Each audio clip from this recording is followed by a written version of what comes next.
All right, all right, all right. Ladies and gentlemen, 7 o'clock.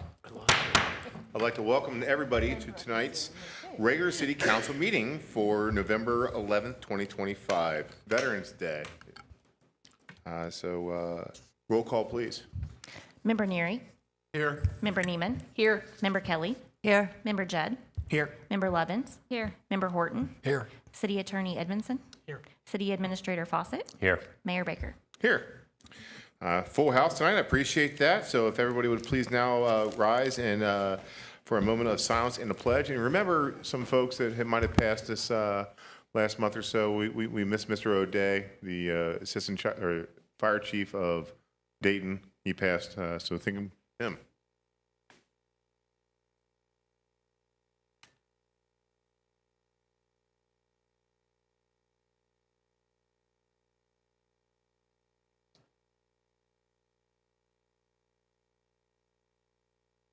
I pledge allegiance to the flag of the United States of America, the republic for which it stands, one nation, under God, indivisible, with liberty and justice for all.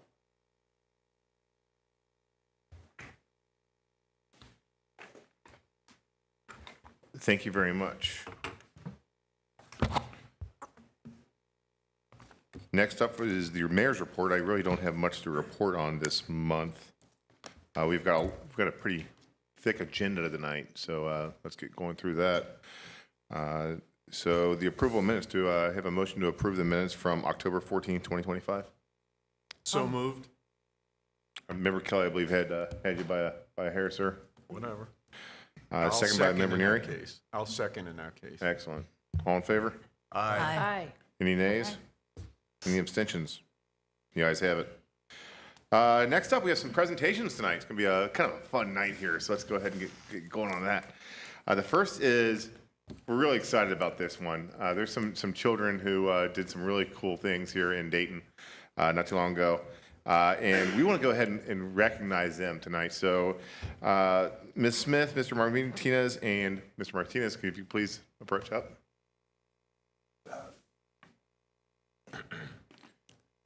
Come on up to the podium. Hey, come on up.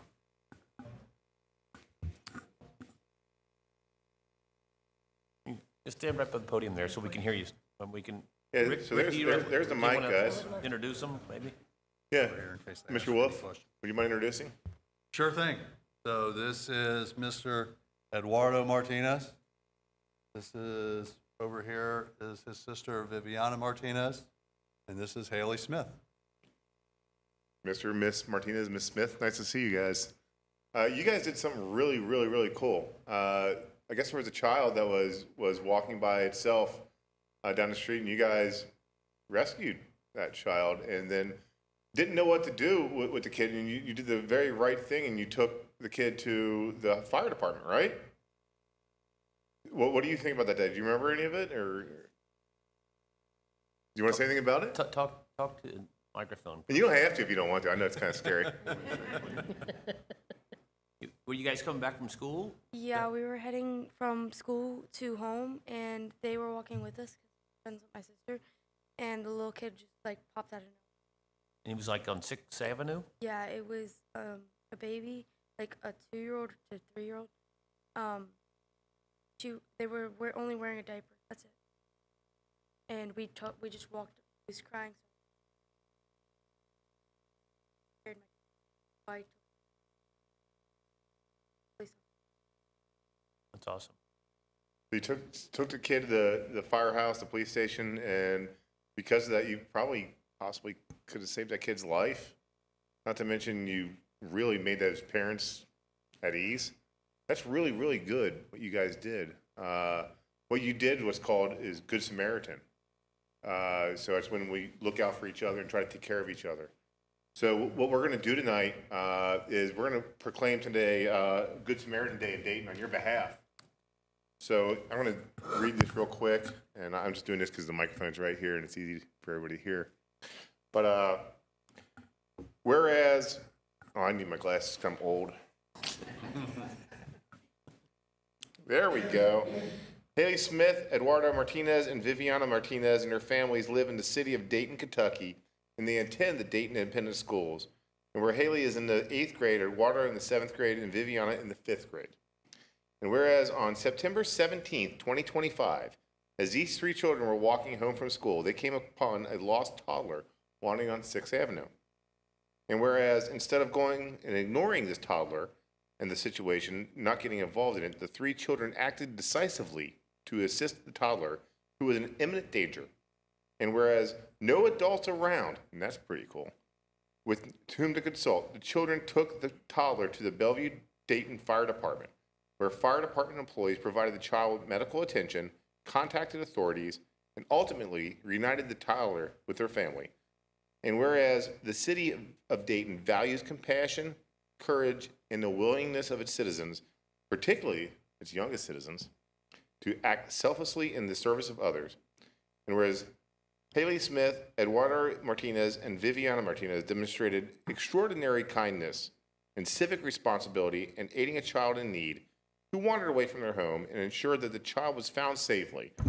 And whereas their swift and caring actions exemplify the very best of our community, reinforcing the belief that neighbors helping neighbors remain the cornerstone of city strength and the heart. And whereas the mayor and the Dayton City Council wish to recognize and commend these individuals for their compassion, attentiveness, and decisive response in a moment of need. And whereas through their thoughtful intervention and assistance, these youngsters brought comfort, security, and hope to the toddler and family, reminding all of us of the impact one caring person can have on another's life. And whereas the actions of Haley Smith, Eduardo Martinez, and Viviana Martinez reflect the highest ideals of our community and serve as an inspiration to all citizens of the city of Dayton, Kentucky. Congratulations, guys.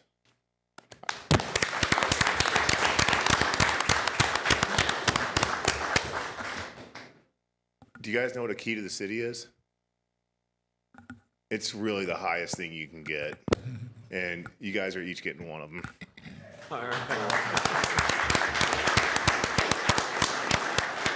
So when you see this, and when you look at it each day, I hope you put it on your wall somewhere in your house. Think about that. Wow, I made a difference. I did a really cool thing, and it's because you guys are heroes. So you're our heroes. So let's go ahead and get these out.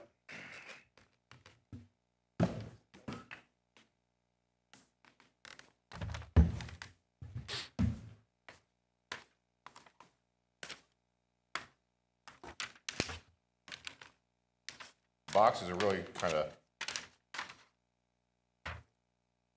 Jorge? Probably should do this on the other side. Yeah, and when we get a picture of everybody too. Yeah. I'll take these. Yeah, take care of that for me, Jay. Please.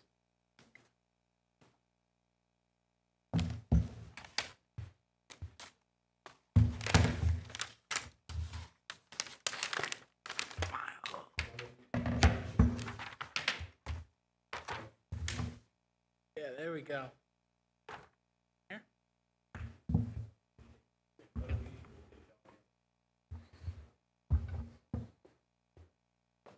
Good job, man.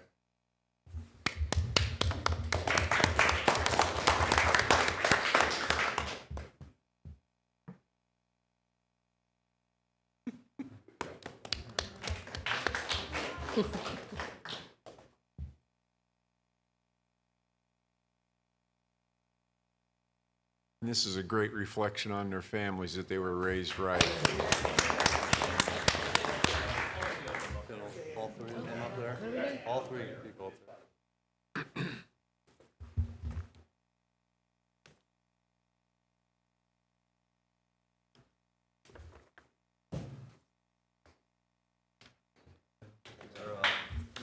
All right.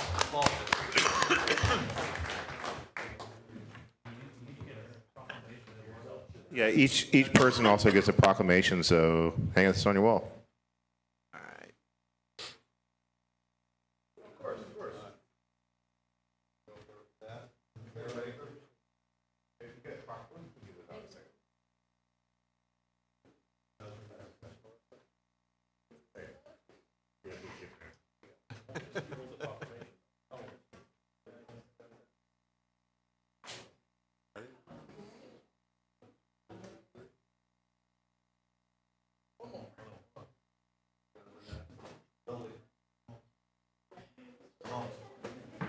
there with Mayor Baker. Worse than family Christmas, I know. It's just like meeting Now, Santa. cousin. That's right. Scoot on in there. Yeah, no, scoot in the middle, Marissa. Scoot on over. Scoot on over. Ready? Put it down a little bit.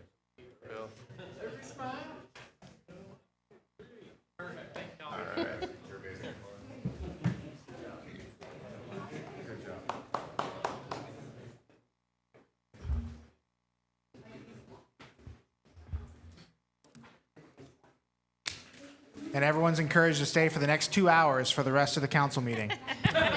Exactly.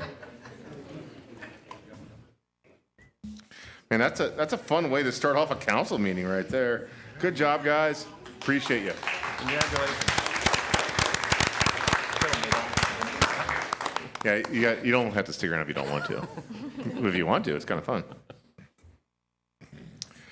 And what car does that key start? It's you don't want it. Golf cart? Yeah, the golf cart, you have to hotwire that thing, actually. The next up on our presentations for the evening, we're going to have a welcome to the family. So Caleb Crawford is going to be sworn in tonight as the newest member of our police department. All right, you want to come Yes, sir. over here and do it on this side?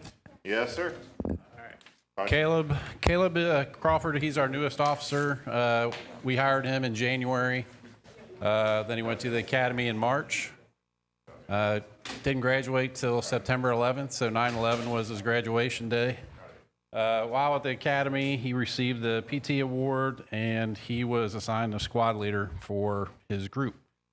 So that was a high honor for him to start already. So we want to congratulate. He's also been doing field training for the last, I think it's been about 8 weeks at this time. So he's been a great addition to our family. It's been a long process. We couldn't get him in last council meeting because of all the, presentations that we had. So we're going to do this today. So, Mr. Crawford, if you would please raise your right hand and repeat after me. I, Caleb Crawford, swear that I will faithfully perform the duties of the office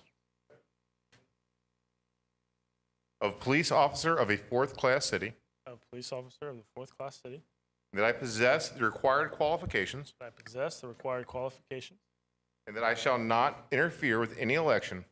shall not interfere with any election. So help me God.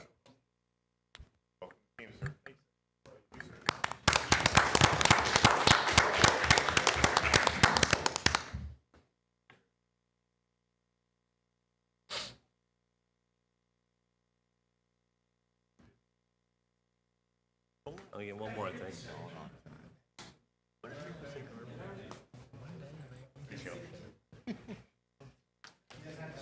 Welcome. Welcome. Welcome.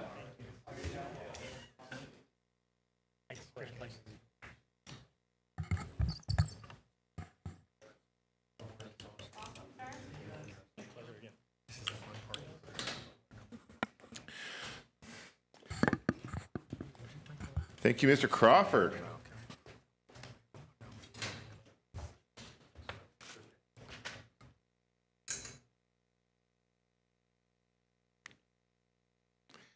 Next up, we have a really great relationship that we're building with the Rotary Club.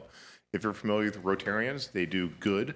They do good in the communities, and they're looking to build their involvement in Dayton, Kentucky. So I've had an absolute pleasure of working with Barbara Ron over the last probably 3 or 4 months, and she's grown to love our city. I hope. I don't want to speak for her, but and has been a really good advocate for our city of Dayton here the last few months. So Barbara, would you like to approach and tell council what your mission is and what you're looking to do in the next few months? My name is Barbara Ron, and I'm Rotary District 6740's assistant governor here in Northern Kentucky. Our district covers everything east of Interstate 75, the whole length of our state. And in the past, I've had the privilege of being the Interact chair for our district, and I have visited all of our clubs up and down the state during that time. I'm here tonight because I've promised our district governor that I would accept the challenge of trying to reestablish a Rotary Club here in Northern Kentucky. There was a Rotary Club here in Campbell County for over 100 years. And when the pandemic hit, that Rotary Club essentially died and fizzled out. And I've promised our district governor that I will try and get a new Rotary Club established here in Campbell County. Ben and I have just been in sync with each other on this. I believe in giving back to our community, and that's what Rotary is all about. It's non-political, non-religious, humanitarian organization throughout the world. It was founded in 1905 by a gentleman whose name was Paul Harris. He was an attorney in Chicago, and he had just moved to Chicago, and he needed to get to know his fellow business people in the area. And he thought if he rotated meetings and they got to know each other, that maybe they could do good things in the community. So, hence the name Rotary.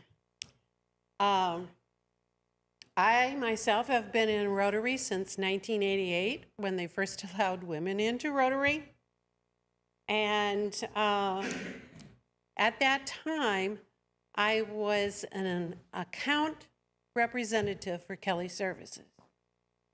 And I was asked to be the first woman into an all-men's club, and I dragged my feet. I said, oh, I don't know if they'll accept me or not. I finally joined the club. I was the second woman to join the club. And I am so glad I did. I've been offered numerous opportunities to do all kinds of things during my career with Rotary. I've lived in 4 different states. Kelly Services transferred me to all those locations, and the first thing that I did when I moved to that area was find a Rotary Club. Because Rotary's philosophy is that you're to be welcomed in any club in the world. If you go on a trip to Ireland and you see that there's a Rotary Club where you're going to be, then go to the Rotary Club and they'll welcome you with open arms. That's the philosophy throughout Rotary. I believe in service above self. Rotary also has a 4-way test. And it's of the things we think, say, and do. Is it the truth? So we would try to encourage integrity. Is it fair to all concerned? Do unto others as you would have them do unto you.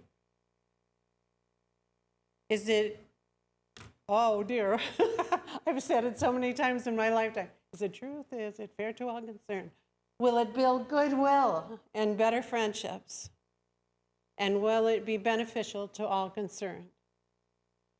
And I just honestly, with all my heart, believe that we can do good things in our community here in Dayton. And I've been working really hard with Ben, and I'd just like to ask for all your help. If you know of somebody who's got a heart for service in this community, send them my way. Because I think we can all do good things in the community. Does anybody have any questions? For people that are interested, how would they get in touch with you? I have a flyer with me, and I'll pass them out to everybody here and to a few people there. I don't know that I have enough for everybody, but, and my contact information is on the bottom of here or on the bottom here. This flyer tells you all about Rotary. On the front, and it has what my speech was that I wrote out on the back. but I kept stumbling over all the words, and I said, nope, I'm just going to wing it. I've done this before, so that's the gist of it. Anybody else have any This questions? is Rotary Club. Is it in Kenton County as well, or is this just Campbell County exclusive and I'm Dayton a member exclusive? of the Kenton County Rotary Club. We have 3 Rotary clubs currently in our area. And it's Kenton County, the Covington Club, and the Florence Club. Our current district governor is a member of the Florence Club. Initially, when I moved to this area, I was a member of the Florence Club. And then they got me involved because when I lived in near Key Biscayne, Florida, I was asked to start up a Interact Club, which is the youth group of Rotary. So they found out that I did that, so they wanted me to start one in the Boone County area, and I did that.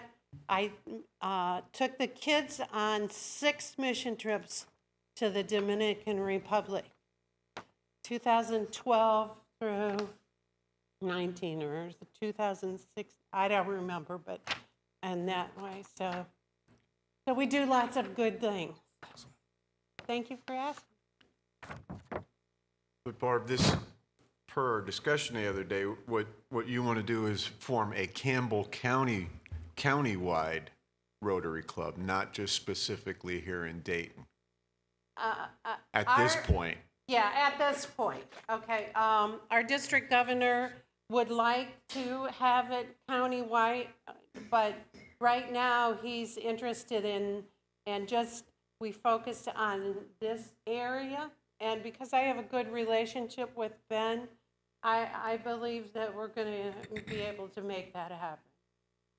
Thank you. When you said district, and I was just Spark Manager, you said east of 75. So is east of the 75 highway? I mean, Interstate 75, all the way from up here to all the way to the south.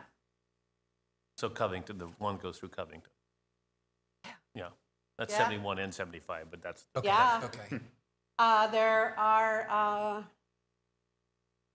37, I believe, clubs, and I might have to correct that, but 37 clubs in east of Rotary clubs. I've gone down to Pikeville and Asheville, and I've been all over the districts. Anybody else? So when you say this area, I'm over here.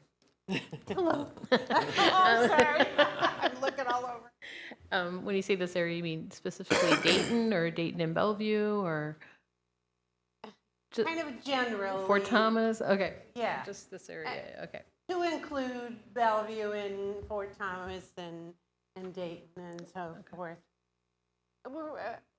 We have no, if you can see on our form here, or this flyer that I made up, we don't discriminate against any group or, we are open to everyone. And somebody asked me, and I don't remember who it was, but what is the age group? And it's 18 and older. If we had an Interact Club, it would be 12 to 18. But that's a youth group of Rotary. And I said in some of my notes that I want to say a special thanks to Ben for all the things that he's done to help me get this started. Thank you, Ben. Well, thank you for what you do for the community.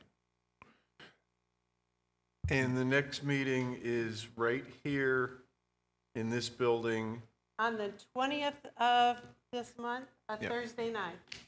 next Thursday at 6 PM. No, next Thursday already? Oh, yes, it is. Oh, my Yeah, it would be. gosh. I don't know. I write it all down and then I show up.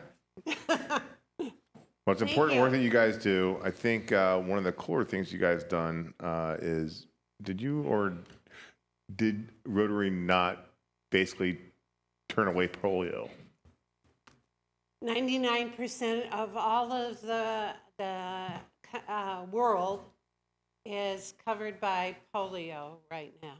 Through Rotarians? And then there's 2 countries that are not, and that's Afghanistan and Pakistan. Okay. But that was a big Rotary thing. In 1986, we All right. started a campaign to eliminate polio in the world, and we're now at 99%. Which is wild because we don't even think about polio now. Well, and in some cases, if you're talking to the youth, they don't even know what we're talking about. Sure. Because of the advocacy and what you guys do. And another thing that you guys have done, and the River Cities here, you provided AED devices inside of first responders' vehicles. Yes. That may not have been in our budget, that the Rotary made money for, that we have heart-saving devices inside our vehicles because And of your police group. and- Police and emergency vehicles, yes, So you're saving lives. yes, That's pretty cool. it is. So if you want to be a part of saving lives, and especially here in Dayton, Campbell County, River Cities, Barb would love to talk to you about that. Yes. My contact information is on there. If you send me an email, I promise you I will answer it as soon as possible. I check my emails generally early in the morning because I get up at 5 or so. I might not check it until late that day. Send an email after that, but I will get back to you. Thank you, Ben. Well, thank you for what you do. Barb, you want to hand And I these was gonna out? say, I'll take Yes, one of those I flyers. have them in my. All right. Thanks, Barb, and thanks for all the Rotarians for what they do. Welcome. Thank you. Thanks, Tristan. We have concluded the presentation portion of this evening's council meeting. We would now like to open up the podium for anybody with public comments regarding legislative items on tonight's agenda. So again, anything on tonight's agenda is fair game. If it's not, please wait to the end of the agenda. And I don't see anybody rushing to the stage, so we'll move right along. First up on the ordered resolution will be Order Resolution 2025-30 Romeo. Ms. Klein, please. An order resolution authorizing the mayor to enter into an agreement with Prime AE to provide construction, administration, and inspection services to the city in connection with the construction of phases 2 and 3 of Riverfront Commons payable from SYNC grant funds with a 20% match from the city. So this is an order resolution that authorizes the mayor to enter into an agreement with Prime AE for construction administration services in connection with phases 2 and 3 of Riverfront Commons. KYTC threw a bit of a curveball at us, telling us that we now need to hire an independent inspection firm to do this work. In the past, Mike has done it along with Rick Lucas, and that was sufficient, but apparently the Federal Highway Administration rules have changed, and we now have to hire an independent inspector and contract administrator. So Mike's here, and he can talk about this a little bit. So the good thing is we have money in the budget and in our grant to cover this, which is not cheap. It'll be done on an hourly basis, but there will be a maximum total cost of $150,000. Well, we do have that in the funds because we're able to go back and get more money from OKI, so that's good. And we'll have to pay 20% of that, 80% will be covered by the grant. The lowest and best bid was Prime AE. There are two companies that do this in this area, and Mike was in contact with both of them. And I want Mike to come up here and maybe answer any questions the council may have, but also, since I had Mike here, I asked him to put together a little bit of a presentation about not just Riverfront Commons, but where we are on some of our other projects. So it's been a while since we heard from Mike. So if we talk about this, we'll go through that as well. Yeah, good evening. And Jay pretty much summed it up perfectly correct. So a couple years ago, it used to be where you could have the public works director and city go out and take pictures and make sure everything was being done properly. FHWA did an audit of all the grant process, and so that's changed, and you've got to have a full-time inspector on site while they're doing everything. We did work with the state to limit that. So when Bruce first started and they were clearing trees and just doing some grade work that didn't make a whole lot of difference, it didn't make sense for the inspector to be out there watching them take trees. So we did limit the number of hours they need to be out there. We got it down as low as the way this is set up. It's all based on hourly rates for the inspection services, and the number that you see there is a number not to exceed. So that is the very worst case scenario. That's if from now until the project has to be done in May, they're out there 8 hours a day every day, and that's not going to happen. So, but we wanted to have a worst case scenario. So, and as Jay mentioned, 80% will be reimbursed through the grant. And so whatever that total ends up being, something less than 150, the city would be responsible. So if it was to hit the maximum, not to exceed amount, the city would have to put forward $30,486 that we had not originally budgeted for. No, it is budgeted. We budgeted for the full amount of our grant, so that money is in our budget. So we budgeted 20% of the full amount. We have about a cushion of $500,000. That's less than what this was for. We're probably going to have a few other things with change orders, but it's all been budgeted. That money has been budgeted by the city. Okay. Now, Mike, as your presentation is going to show, we got a lot of projects that have grants. Is this only for Federal Highway Administration grants, or does this include every project that we have out there that we're going to have to add a full-time inspector to? It'll be Dayton Pike also. It will So be the Dayton Any Pike. of the LPA grants that we get through OKI, it'll be the same requirements. Anything that was at LPA is what they call it? Is that what this is? Yeah, LPA grant, local public administration. So any of the grants that we've got, the SD1 grants, there's not No need. anything. It's just the grants that we get through OKI, for the federal grants. But yeah, so Dayton Pike, and then talk about the top of the levy when we get to that. But So down the road, any grants that we get that have federal dollars involved will require this inspection protocol. right. And now that the rule has been announced, we just account for that in the grant application originally. So because this changed in the middle, that's why this threw a curveball. The rule was not in place when phase 2 and phase 3 was applied for, but now that we know all the new grants and the grants that we actually submitted in July account for the inspection cost in the grant application. Okay, thank you. I'll make the motion to accept 2025-30R.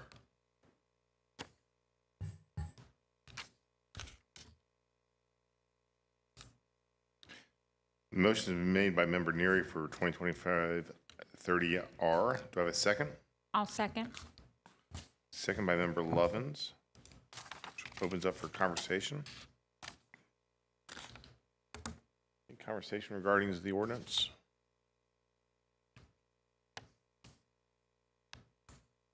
Okay, if not, can I have a roll call, please?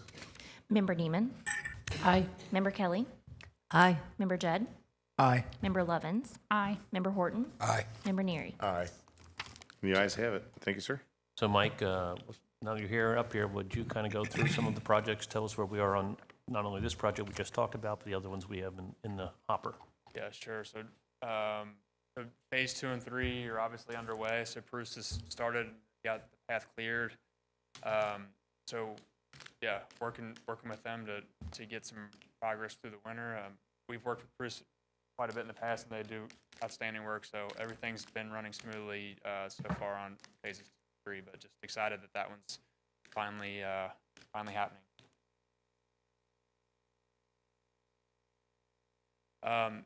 The other piece of this is, so this is we've been calling it the Berry Street connection. So we're trying to get the ADA access down from Manhattan Boulevard down to phase 2, as you can see. And so we've applied for grant funding for this a couple times, but what we're trying to do with Bruce is they need construction access anyway. So trying to see if they can go ahead and start doing some of this grade work. The tricky part is the path as it goes out. We've got to go that. So the river's on the top of the page where you can't see it. So Manhattan Boulevard's there on the bottom, but that straight part, we've got an easement to put that in. But to get beyond the parcel lines, it's got to go out as far as you can see up on the page and then cut back down. And so because of that, that grade starts to drop pretty rapidly. So we're coordinating with geotechnology, UES, the local geotech engineer, to find out exactly what would be needed to make that work. So we're going to need some kind of a retaining wall just to build that grade up.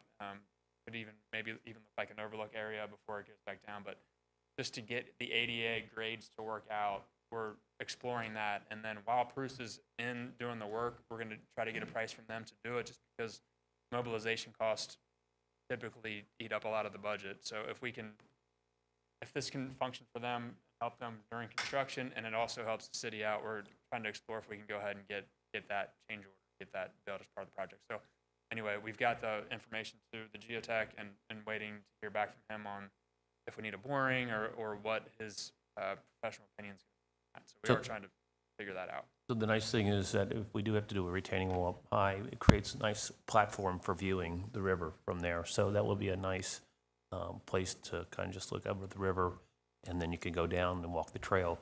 The other thing is that, I remind you guys, you may not remember that the South Bank Partners has given us like $120,000 to design this project. So we have that money coming from South Bank, which is in our account already and just waiting for the design process to be done. And then we'll look for hopefully some other funds to, funds to actually do the construction. So, yeah. And if we can use the money that's there for design and not have to do design and kind of do a design build and actually get it built, that's a whole lot. Then we can use that money for the actual construction, which would be great, which is require 20% match on our part. So we could use that for that. The other thing, so Jay and I picked the worst day of the year a couple weeks ago to go out in the rain and go door to door on Dayton Pike to just let the residents know what's going on with the project, that we're getting closer, but also to acquire what's called a consent release. So the sidewalk itself is all going to be within the city's right-of-way, but with these grants too, another requirement is that even if the contractor steps foot on private property or there's a little bit of grade work on their property, you've got to get a consent release signed, basically getting permission to be on site. So rather than just dropping things off in the mail, we wanted to go door to door and talk through it with everyone. I think we've met with every single person now. There's a couple that we had to leave cards. Actually had to follow up a couple meetings for tonight's meeting, the last couple, but everybody's been super nice and appreciative, and it seems like they're mostly excited about the project. But this is just showing you the blue line is what the property lines are in right of way, and the yellow is a sidewalk. On the right is a cross section, so you can see the yellow again is the sidewalk, but then behind the sidewalk, just so there's not a steep drop off, there's going to be some fill material brought in. So that solid line is where the ground will be after construction. The dashed line is where the ground is today. So there is a slight amount of fill that's going to go onto private property. So the contractor will do a good job, make sure it's all graded out, put grass back. Actually, in some cases, it's going to be better than what's out there now. The other piece of this project that most of the residents are very excited about is there's going to be curb and gutter for the sidewalk on this section that'll capture the road runoff, and so all that water doesn't go down in their yards and get into the drainage system there and create issues. So it's going to be a new public storm system that'll be along Dayton Pike. As soon as we get everybody sign off on these things, we're hoping that construction can start early next year.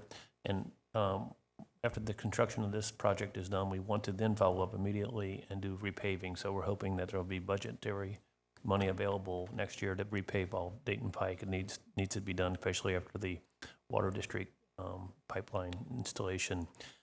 So we did get money we are going to get money from the water district for their share of repairing that road. And so we said, don't do that.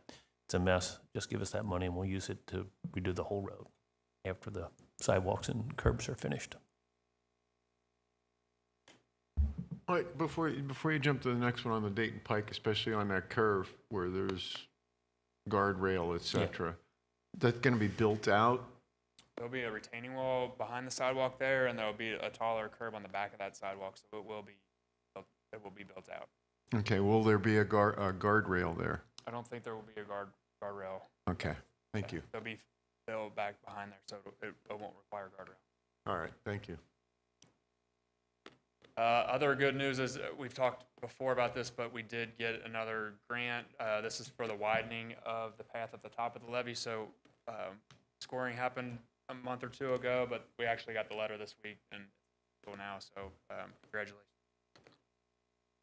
And this, Pretty cool. yeah, and this project also has been budgeted. Our 20% is in our 25, 26 fiscal year budget. So that's good to go with this as well. Yeah, so design funds, the earliest they'll be eligible to be used July 1st of next year, and then construction set up for the July of 2027. So it's a 2-year process. We have to do design first, and then after that design is approved by the KYTC, then we can construct it, so that will be 2027.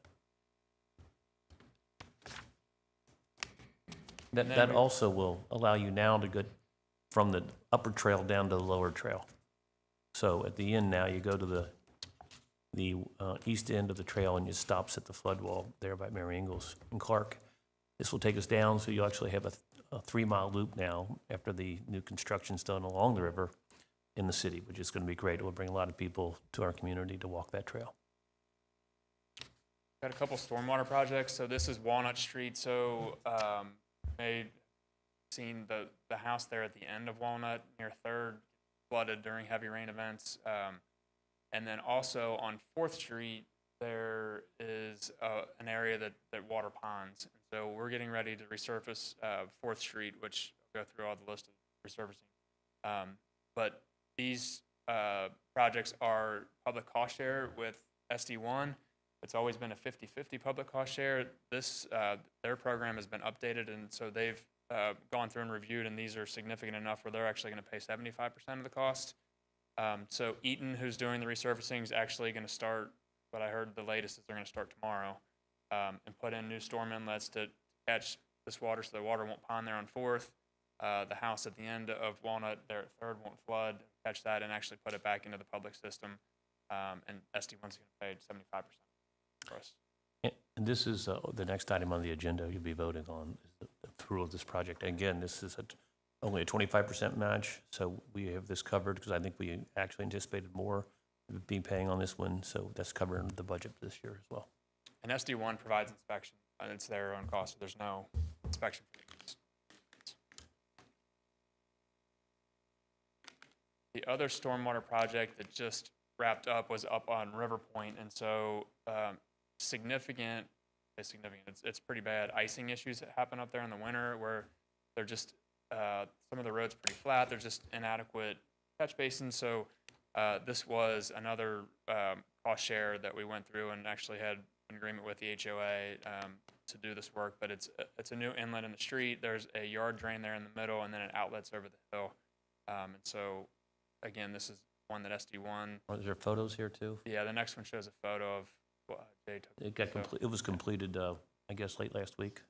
Yeah, so the one on the left shows you what the box looks like there in the street, and then the outlet in there with all the riprap over the hillside. And there's another drain that's in the actual grass area, which is in a low area that catches the water that coming that way. So water was coming down that curb line and then on the sidewalk and street for probably 5 feet wide, giant ice skating rink. Like we did in Grant Park, we had the residents there contribute. Here, the HOA on behalf of the residents contributed to the project, so we split that. We split our share with them, and SD1 paid 50%. We paid a little bit more than HOA, but it was pretty close. I think there's one more. So the resurfacing, again, Eaton was awarded the contract. They are coming in and doing the storm work there on Walnut, and then they're going to roll right in and do the resurfacing work. And so those streets listed are the ones that are on the list. Again, this was a joint project with Bellevue, and just the more work we can get in contract, the lower the price goes for everybody. So We have some streets we wanted to do this year. 8th Avenue comes to mind, but the Water District is going to be replacing lines there, so we held off until next year on that. Didn't want to pave it and then have them come rip it up. So there's some serious areas here that need, they're low areas for the water department. I don't think did a very good job of restoration that will be repaired when next year, hopefully, we have a budget to do it. yeah, and I should get the order that they're going to do the streets hopefully by the end of this week, before they start next week, so we can get notification. But I'm not sure if they're starting in Bellevue or Dayton yet. You think they're going to have time before the asphalt plants close? This weather up here is crazy, so it's not going to stay 20 degrees. I think it's Right. supposed to get back up to 50. And it's also Eaton doing it, and there they are, the asphalt company. So if they have a contract this size, I think they're going to keep it open until. They until- also have a deadline, so if they don't, there's liquidated damages. If they don't get to it in time, just to make sure. Thank you. Should be all right. I think that's everything. Everybody has. Happy to answer. It's a great report, Mike. It's a lot more fun when there's actually work getting done than saying why Than things aren't talking going about well, it? so yes. All right, well, thank you all. Thank you, sir. Have a great evening. Thanks, Mike. You got 13 minutes to see that UK game.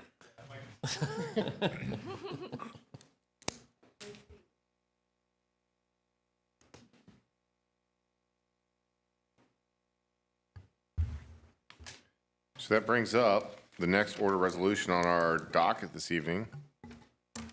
Order Resolution 2025-31R. Ms. Klein, please. Did we vote on the last resolution? Yeah, we did. Okay. Okay. I was just confirming with you. Okay. An order resolution authorizing the mayor to enter into a cost share agreement with Sanitation District Number 1 to address stormwater issues on 3rd and 4th Avenues and Walnut Street. This is the one we just talked about. Mike discussed 75% payment from SC1 on this project and 25% from the city. We also are going to fix the corner that got damaged down there a couple of years ago as part of this process as well. So this should address what we have is a lot of water that comes down Walnut during heavy rains, and the sewers there are not accommodating that rain, and it's causing, especially the house, Ms. Klein's house, the very end, to have very deep water almost up to her door. So we're pretty sure the developer made a few changes which helped a little bit, but didn't fix the entire problem, so this should fix it. And is this also going to repair the curbing that was damaged on the southeast corner at 3rd and Walnut? Yes. That's the one we're speaking of. Yeah, that will be repaired too as part of this. That will be included, okay. Yes. And it'll eliminate what's referred to as Doyen Lake on 4th Street. Should, yes. It's that low area. It's going to have drainage, and they'll pave it so that it doesn't pool there anymore. Cool, thank you. I'll make the motion to approve 2025-31R. Member Neary's made a motion to approve. Do I have a second? I'll second. Second by Member Neiman. Any conversation regarding 2025-31 Romeo? All right. Roll call, please. Member Kelly? Aye. Member Judd? Aye. Member Levens? Aye. Member Horton? Aye. Member Neary? Aye. Member Neiman? Aye. Any ayes have it? 100%. Which brings us up to the next order resolution. This is 2025-32 Romeo. Ms. Klein, please. An order resolution of the City Council of the City of Dayton, Kentucky, authorizing the execution and delivery of an amended and restated home office payment agreement, a first supplemental trust indenture, a ground lessor estoppel, a collateral assignment, a subordination agreement, a bond pledge agreement, a first amendment to the agreement of lease, and other related documents relating to the $47,930,005 City of Dayton, Kentucky taxable industrial revenue Building Revenue Bond Series 2022 Velo Riverside Project to facilitate the refinance of the loan related to the project and merger of the tenant with a new entity, and authorizing the execution of a leasehold mortgage with a fee joiner and related documents in accordance therewith, and taking other actions in furtherance thereof. So I will give you a bit of a review, and I asked Jim Parsons to come up here, who represents Velo in this matter. This was Velo Apartments, which was built by Arlington Properties at the very end of Manhattan Boulevard at Mary Ingalls Highway. They are in the process of selling this property to a third party. This is similar to what they did when they did the Manhattan Harbor project apartments. They build it, and then I think it's kind of their playbook. A couple years later, they sell it for a nice profit. These are all the documents that are required to be passed because this was done under an industrial revenue bond. And Jim is the lawyer for them that did that. And I'll let you take it from here. So the idea, this has to be done for them to close on this. The nice thing is that when they close, the value of this property is going to jump up, which means that we will benefit from that with additional taxes and additional real estate, additional park revenue as well. So, Jim. Yeah, thank you. I'm Jim Parsons with Keating Muth and Clecamp, and it's always good to be here. Another project in Manhattan Harbor area, but really what we're doing here is they're simply, in this case, the members of Velo Riverside are selling their membership interest. So the lease isn't transferring to a new entity, but they're selling their membership interest to a new entity. That entity is going to become Velo Riverside. They'll merge that entity into a new entity and effectively take over the ownership of the project.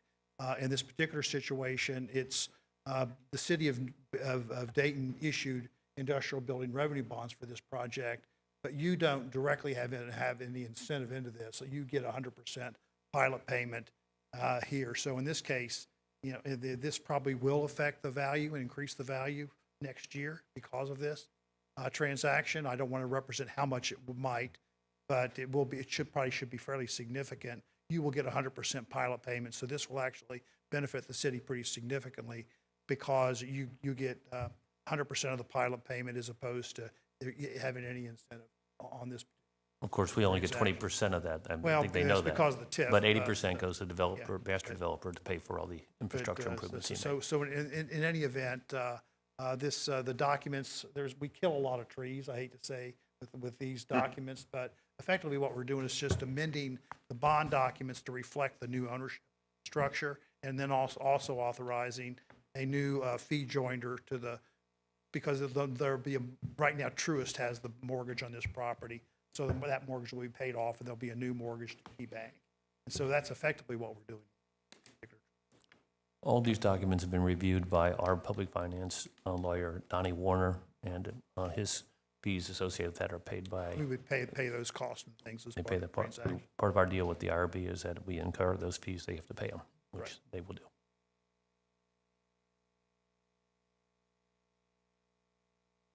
Any questions for Mr. Parsons regarding this ordinance? You paid by the page? By the 15 I wish I minutes. did. I wouldn't still be working if I did, probably.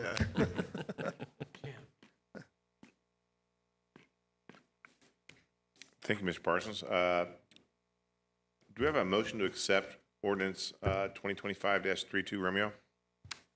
I'll make the motion to accept it. Member Kelly's made the motion. Do I have a second?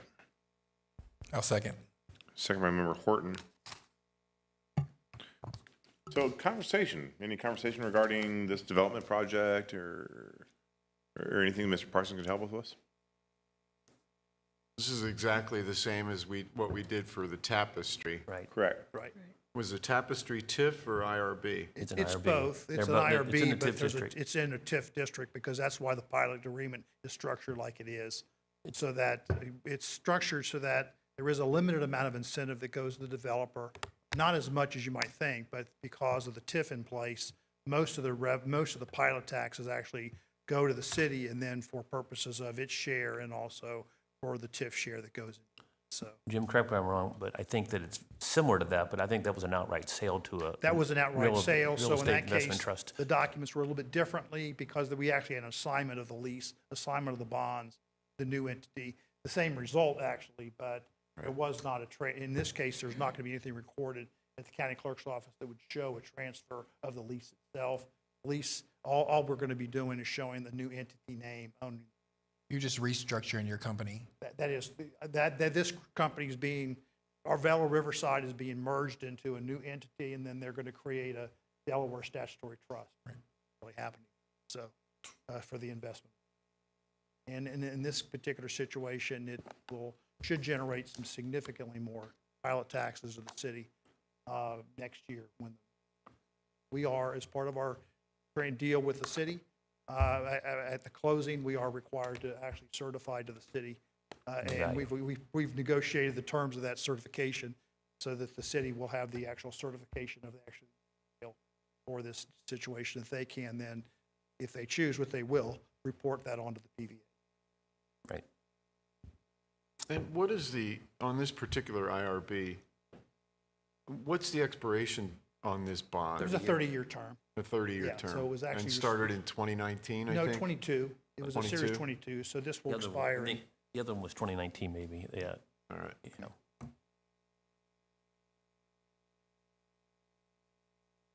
So, Any other questions for Mr. Parsons? I guess just one final question. So it sounds like we had somebody from our side take a look at this. We've talked through some of the positives. Were there any potential negatives to this? and Donnie going through it, what we made sure is that we know what the full value is, so we know what our taxes will be and what the other jurisdictions are. So Donnie's looked at all this, so if there were any issues, they've negotiated those issues. Thank you. Donnie's very thorough, I can tell you. So. And we also have to point out that this particular property is not in the Dayton School District. That's It is correct. part of Campbell County School District. So it won't have any effect on our school district revenue. They have a separate deal with them on the IRB payment, so.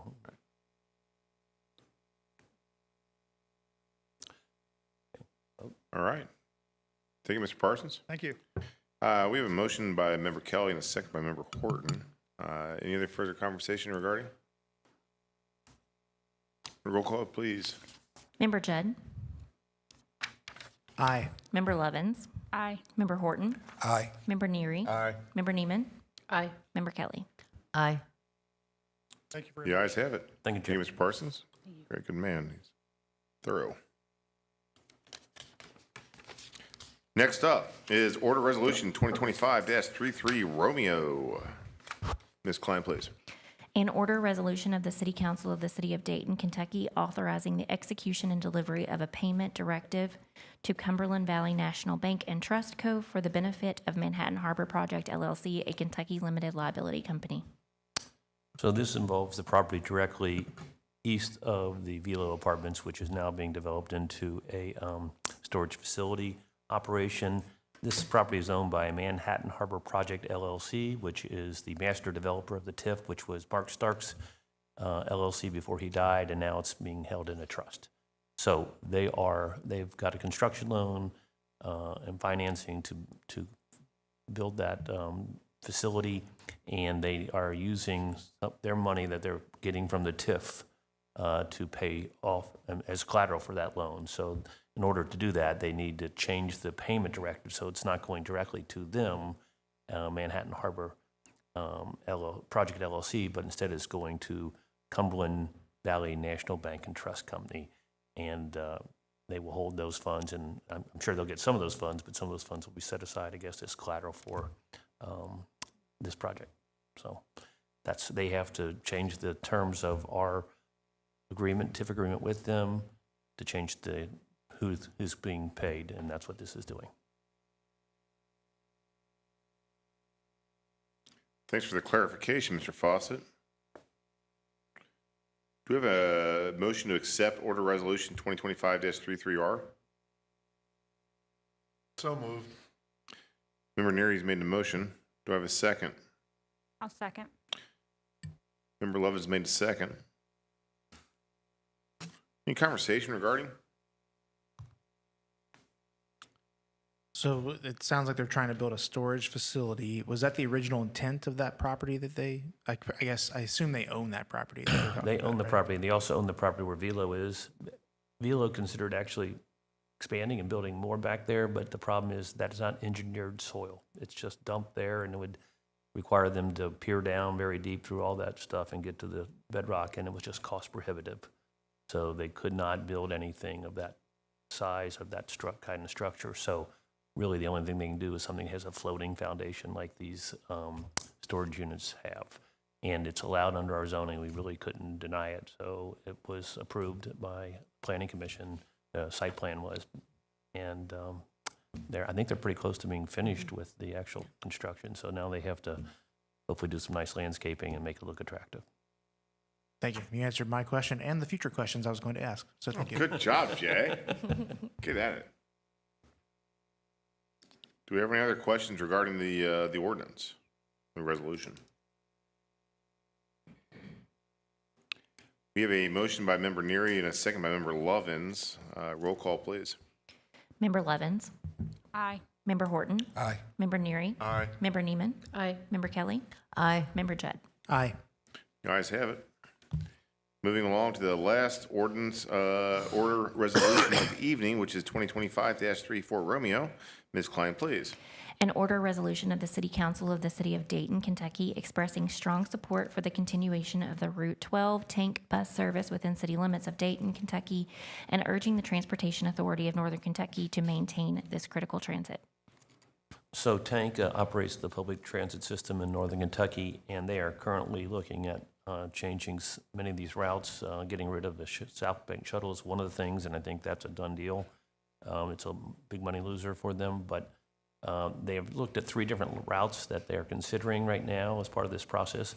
They've lost a tremendous amount of ridership ever since the pandemic. I guess Uber and all these other types of services are really cutting into their service, and they're also losing some federal funding as well, but that's mainly for their capital improvements.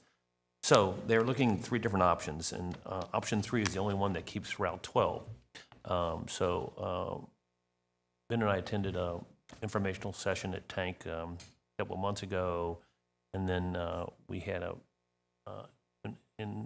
Ben sent a really nice letter that we Wasn't that reported. nice? It's kinda Well, firm. not nice, but he sent a very well thought out letter Oh, thank you. that was reported on in Link NKY and other media, saying that we need to keep Route 12. And then we met, Ben, I, and Jared Barks met with Gina Dothut, who's the executive director, and some of her staff folks on this to again express our desire that Route 12 stay intact. The good news is they also did a lot of surveying and asked people to comment, and by far the most comments they got was keep Route 12. So that's in our favor, and I think that hopefully they'll take that in consideration. The board's supposed to meet here, I think, next week, to consider these changes. So we thought we would, in addition to the mayor's letter, have a formal order resolution from this body, also expressing our desires to keep Route 12 intact. So that's what this is. Thank you, Jay. We received a lot of input from the community, all over the community. People who don't even ride the tank but understand how important that is to our city and our region. So Jay and I and the rest of council, we reached out to Tank and made our voice heard. I believe we have a really good chance of saving this route. There's going to be possibly some new reconfigurations where it doesn't go on the typical route. It might actually go up on Manhattan Boulevard, go past the new apartments, because there's a lot of people who live there who may not want to drive, who may not have cars, don't want to pay for insurance. I get that. And so I think we have a great time and opportunity to save this route and expand this route. Public transportation is extremely important to the city of Dayton, Kentucky. It has been since the Green Line, going back to the turn of the century, the last century. So I'm really excited about this opportunity. I think we're looking good, but I encourage all members of this council, all members of our community, to reach out to Tank and let them know their thoughts on this, because we're only going to get one chance at this. If it doesn't work this month, it's gone. So make your voice heard. I will gladly make the motion to approve 2025-34 Romeo, sir. I'll second. Member Neary made the motion to accept. Member Kelly made the second on 2025-34 Romeo. Roll call, please. Actually, do we have any comment. discussion? Yeah. You want to discuss? Let's discuss. Yeah, thanks for, I know we brought this up last month, and thanks for the quick action on this, and thanks to everybody that filled out the survey online. I think that had a lot of impact with the tank board. On this particular, I love the fact that the city is making a resolution to emphasize this. Will this also be done by Bellevue and Newport, who are affected by this? I'm not sure whether they're doing it or not, quite honestly. Okay. We have been sitting in talks with Bellevue and Tank on this. So Okay. whether they make an ordinance or not sure. But we definitely have been sitting with their team. Yeah, they were included in their conversation with Gina Dothot and the staff, so they expressed their desire to keep it as well, but I don't know if they're doing a formal order. Okay, yeah, as far as formal, but they do, they also back Yes. keeping the number 100%. 12. For sure. Okay. One of the big changes with what they were proposing was for the number 12 to move to every 30 minutes rather than every hour. Right. Which I think has negatively affected their ridership. The tank grant that you have on your list of projects here, the updated costs have been submitted to KYTC. How is that grant tied into tank? It's tied in very closely. It's for benches and bus shelters and, what else is that, Jared? What else is on that, and garbage cans and things? General upkeep. Right. But now we're up in the air, it's kind of like, are we gonna be able to do this if we don't have Route 12? So we're hoping the Route 12 is approved and we can move forward with that grant, Okay, so that grant right now is on hold until this decision's made. in a sense, yeah. Okay, and that would include the proposal to reroute it Yeah. past the two apartment buildings. Yeah, we just brought that up at our meeting with Gina, and they seem to, that might not be a bad idea, but I don't know. They'll have to look at that and see if it makes sense for them. Okay, and is tank funded by county taxes? They are, Correct. so some counties actually have a tax, others like Boone County just take it out of their operating budget. So Campbell County and Kenton County both believe to have a tax, but courts have ruled that they don't have to use it for tank, and that's why it was passed. They can use it for any transportation. What was that again? I'm sorry. Courts had ruled that they don't have to use it specifically for tank, which is what it was passed for, but that they could use it for other transportation issues and projects as well. That's been the law for at least a decade. So is the county behind this? Have we talked to any of the judge executives or anything as far as this? I haven't talked to the judge executive about it. He was present at the meeting we went to at Tank, and I'm sure he'd be supportive of it. He doesn't want to lose any. There's people who are trying to get jobs that live down here, and that's how they get there. Understood. Thank you. And I mean, I'm guessing that the public comment periods or the public comment meetings have all occurred already, and then the survey is closed, right? Survey's So closed, Survey yeah. is closed. if anyone still does want to reach out to Tank to let their thoughts on this be known, can the city put that contact information up on the webpage Sure. for our residents? Yeah. Most certainly. Okay, thank you. And when is their board meeting to decide this? It might be. Is it tomorrow night? Can't remember. It's this Is week. it the 12th? What's that? What day? You said Oh, Thursday. Maybe it's Thursday. 13th? Yeah, 12th or 13th. I'll look it up. But I really applaud our city as citizens. I really applaud this administration. I applaud this council on being the squeaky wheel, because they're listening. We have a chance to save the 12. Let's save the 12. We don't want to miss this chance, because there won't be another. Take the 12. Don't just save it, take it. Myself included. It is November 12th Tomorrow night. at 5:30 PM at Tank's offices, 3375 Madison Pike, Fort Wright, Kentucky. Across from Waltz. And then go to Waltz. It's great. great idea. Sign me up, Jay. So if the decision is tomorrow night, what can people do in the next 24 hours? What's that You- again? If the decision is going to be made tomorrow night, what could people do in the next 24 I hours? don't think the decision's being made tomorrow night. Would it- I don't Tomorrow night's know. the final night. They're going to of- consider it. I Final agree. night of consideration? What is tomorrow? Tomorrow night is the final night of their listening to anybody before they go into Okay. their conclave. I think they were talking about, I think, not making a final decision until January. Is that what you Yeah, said? yeah. There's still time for them to talk internally, but I think the staff will make recommendations and the board early next year will probably make the final decision. That's my understanding from our conversation. Okay. So you're encouraging council to send emails and calls tomorrow? I'm encouraging them to pass this, so I'm going to send it to the board Okay. saying, "Hey, we passed this. Okay. But if you all want to send your own emails, you can do that as well. Are you encouraging residents to also email them? Yes. Okay. we've actually posted that on our page, like to take the survey and do those types of things. So yeah, we've been encouraging that that's for like done. a month now. We've Okay. been asking them, and we've gotten a lot of, as you said, of all the routes, this route has gotten more public comment than any other. Good. Okay.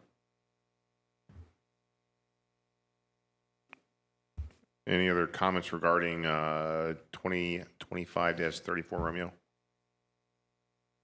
Thanks for all your efforts on this, administration. It's important. I mean, people have to get to the doctor's office. People have to get to work. They have to go to the grocery store. Reds games. You know, it's not just. It's important. And for Bellevue's perspective, and ours, every person that rides the bus is one less car in the traffic. Right. And I do know my tenants rely on it. Thank you. So the director of Dayton Housing Authority just said her tenants rely on this. Yes, they do. So that is, how many residents do you have, ma'am? 45 apartments, I'm about 178. 178 folk. Yes, A good portion of those probably rely on the 12 correct. to get to school, to get to work, to get to healthcare, to get to an airport, to get to NKU, Reds games. Waltz, I don't know. But that's important. So Tank, hear us up. Save the 12. We have a motion to accept. We have a second. Any other conversations regarding 2025-34 Romeo? Roll call, please. Member Horton, Aye. Member Neary, Aye. Member Neiman, Aye. Member Kelly, Aye. Member Judd, Aye. Member Levens. Aye. The ayes have it, 100%. We support the 12. All right. We are finished with our orders, resolutions, all those good things. Pardon me, I've been eating these peanuts and that's causing me to cough a little bit. These pretzels are making me thirsty. Next up is the department director's monthly reports. First up, we always like to do ladies first. Ms. Patterson, code enforcement for the month.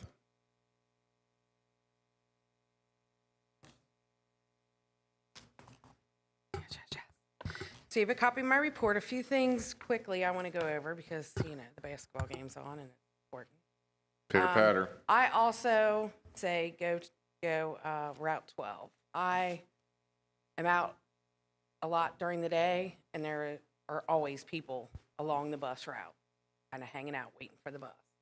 So I see lots of people every day waiting for that. Also, I wanted to say that the school's still looking for mentoring, people to mentor. I had a meeting with them the other day, and they're still looking for that. I went to a training with Public Works at the sanitation department. It was pretty informative. And what do I have? That's about it. Anybody have any questions? Rental inspections are going good. Code enforcement's Kind of going slow good. this time of year for you, right? Depends on the day. Depends on the day. Depends on the day. I mean, grass is Still growing? covered by snow today. Tomorrow, you never know. It might be still growing. So yeah, so in the winter, we like to kind of look at sidewalks, look at paint, look at bigger projects that need to be done. Also, we have a lot of paperwork that needs to be organized and filed and things like that. So a lot of that kind of in the office kind of things go on during the winter. Yeah, Inspections go on all winter. inspections go on all year. Yeah, Bill's working all year. We're all working all year. Cassie, I don't know if this applies to your department or separately, but on the October report from the animal control, picked up traps from different locations because Dayton does not have the funds for TNR. What's that all about? That is, so it's really not my department, but so what happened is when she picks up a cat for TNR, Yeah. she takes it, she gets it neutered, vaccinated. We had a couple of cats that had issues. They needed antibiotics, things like that, and the bills were pretty expensive. Getting outrageous. And Pretty so what they do is expensive. if they neuter them, they bring them back. They bring those cats back. So we're not getting rid of the cats, they're just coming back neutered. And So there used to be a donor. It's It was a $140. donor that would pay for it, and But- now the cities have to pay for it. When did that start? Last month, I think it was, maybe It's a hun- September, It's like $140 a pop, right? just for the neutering. That Yeah. doesn't And then include there's the got shots. medical They give it issues. all of it, they give them all their vaccines, they Right. give them. So then that became a city expense, So how Do we much is need to- everything for one cat? which just depends. If they Okay. have issues, which most of them do, Yeah. we had one cat that had Terry said it had a huge abscess on its leg, and the antibiotic, it was like a long-lasting antibiotic, and it was really expensive. Tristan would probably know more about the billing, because she gets that, but it was, what, a couple $100, I mean, $300? What So department is this coming out of? What line item? These bills? It's not. We're You not, just told me that the grant expired and we're having to pay for. right, so well, we're not paying. doing it. That's So why, we're not doing TNR anymore? no. Correct.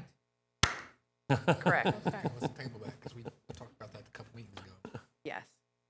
So that is, not on the table anymore. All right. Yes. So now for all the cats that hang around on the tracks and everywhere else, this is a Terry Baker problem? Well, it's the Campbell County Shelters problem. It won't take cats. It doesn't accept them. They'll accept dogs that have issues, but they won't accept cats. And that's even getting, people that, for instance, if someone moves out of a residence and they leave a dog, somebody has to take care of that. I mean, Terry has taken dogs home before, and because you now have to make an appointment months out for the shelter to be able to accept a dog that has virtually been left, because they don't have enough room, they don't have the funding. It's kind of a scary situation right now. But thank God we have Terry. Yeah. She's a She's godsend. pretty great. He's unbelievable. I mean, she's taking dogs home. She's, trying to rehome them on, different animal rescues and things like that. So, yeah, She saves raccoons. I know. She saves ducks, and she's been known to drive to Louisville to take something to a rescue. Louisville, where the hell's that? Louisville. Oh, Louisville. Not bad. I know where that's at. Louisville. Yeah, but So with the stray cats that are out there now, which have been taken in for TNR, what can citizens do about that? Or do we have any legal responsibility, legal? They bring them back to the location they took them from. yeah. Not That's anymore, though. That's the No, law. but she took the traps, so. Yeah. Yeah, Well, but they're her traps. They were her Yeah. traps, but Yes. there will be no more trapping of stray cats. If you want to trap a stray cat, then that's on you. So Okay. basically, if the resident calls and says, I have a cat that, is a problem or, whatever, that would be the residents, whoever calls would be responsible to but then we incur the have also cost. residents that feed them, Right. which is another issue. Yeah, which I think we need to address sometime in the future. How you We gonna do. regulate that? What's it? How you want to regulate that? I think we need to look at what other cities are doing in that Well, regard. our position is that What if they you're don't. feeding the cat, then they're your responsibility. Hmm. That's our position. And then it falls under, you have to keep control of your animal, you can't let your animal roam. So I have cited people for, basically we say if you feed the cat, it's your cat. Okay. So, and you have to have control over your animal. Kind of a slippery slope. Yeah. So, yeah. Speaking of cats, they're up 21-19 right now. Does anybody have any other questions? I'm Like sorry, said, I got a they're ticker already over back here. here, like I can hear. Any other questions about cats? All right, thank you. Thank you, Ms. Patterson. It's always a pleasure. Next up, Chief Hatfield, if you'd please deliver the report for the police department.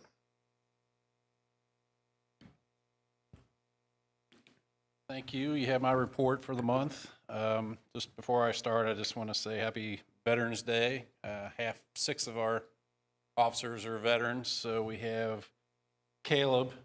He was a United States Army National Guard. I think he did 6 years. Officer Keene, U.S. Army National Guard.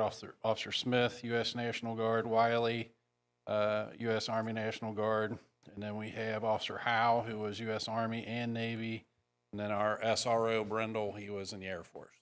So we put something out on our Facebook page, but I also Great. want to recognize them. Good idea. So happy Veterans Day to them. Yes, sir. I really don't have anything else. So, You might want to talk about we had a little incident on Manhattan Boulevard. One of our light poles got knocked down, and the police So, department the did a light pole- great job figuring out who it was. yeah, the light pole was a crash dummy, so it took it out, the whole thing. So we actually relied on the flock cameras. We had a description from the citizens and witnesses possibly walking, what the vehicle looked like and what type of vehicle it was. Plus, it left a symbol of what kind of car it was at the scene. So we were able to type that into our flock cameras, and it gave us who we needed. So we were able to get them, so that way the city is not out the money to pay for the poles. Their insurance company is going to have to pay to place that. So And Chief saw the car. I saw a photograph of it, and Pretty obvious. it's It a was big V, obviously the V car. right in the center of the engine. it was obviously the car. Fine, police. The good thing is we know, and so we will be contacting their insurance company about paying for those. Right. Which So is the what is, city's I not think out any 8,000. money. How much? $8,000? How much are this? It was 6,000. $4,000. Oh, I think, for- $4,000. So but- not cheap. And that's not even putting it in the price. of Right. putting You it got in, labor setting on it top up, of yeah. that. Yeah. So that's just something that the flock camera does that we were hoping to use. Or if we have something like that, we could try to use it as a investigative tool to try to go back to see who came through. And that's a positive story for that. Right. We're also looking at putting a camera up there, our own camera up there too, to be able to monitor that. We've had another vandalism incident up there as well. So Another what incident? uh, Another what incident? vandalism Oh, issue with our kiosk. So Oh, There's been several news stories recently about police programs selling data. So I just want to clarify with you that nothing regarding the flock cameras or otherwise is being No, sold from the nothing's being city for sold. data purposes, right? We don't get that information that goes into a database. It's only when we want to go in and if we have an incident, that information's there for us to go in and look and like put in the type of vehicle. I'll just say a Ford, yellow Ford. We can just type in yellow Ford and it'll have all the yellow Fords that came by. But it only holds that data for 30 days. We don't do anything with it. We don't monitor it on a daily basis. Only when needed. When we have an incident, we go to. Thank you. Aaron, when you read that article, did they say they were selling it, accessing it, whether like our police department would look at it or not, that it was being sold? Like what did they say in that article? Because I saw the same thing, that flock. I don't think it was specific to the flock cameras, but we can talk more about it Okay, later. okay. But yeah, the gist is I just wanted to confirm that our department's not not selling selling any it? information. Okay. We don't take part in it. no. we're usually trying to solve that information from victims that come to us and say their information was stolen. So we try to help them. So we're not adding to that issue.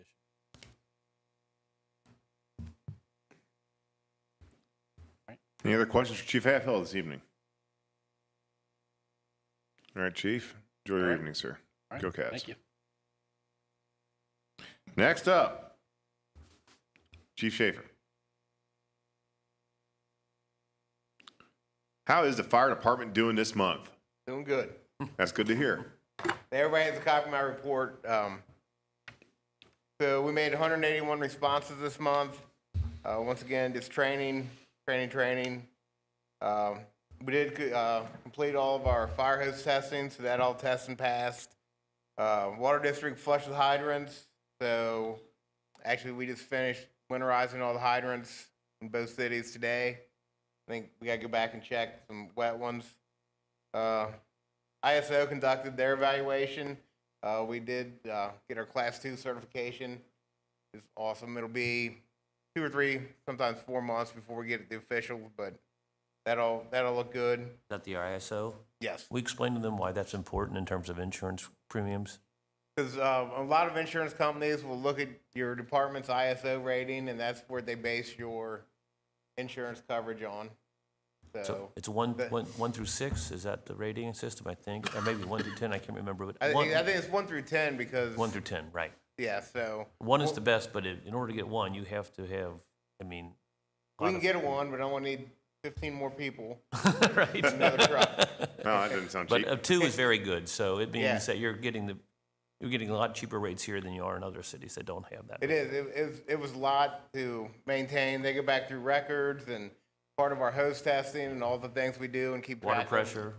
All plays into that. So, yes, that was really awesome. We got that. Reminder: time change your batteries and your smoke detectors. And then finally, just once again, have to just tell everybody keep the O'Day family in their mind.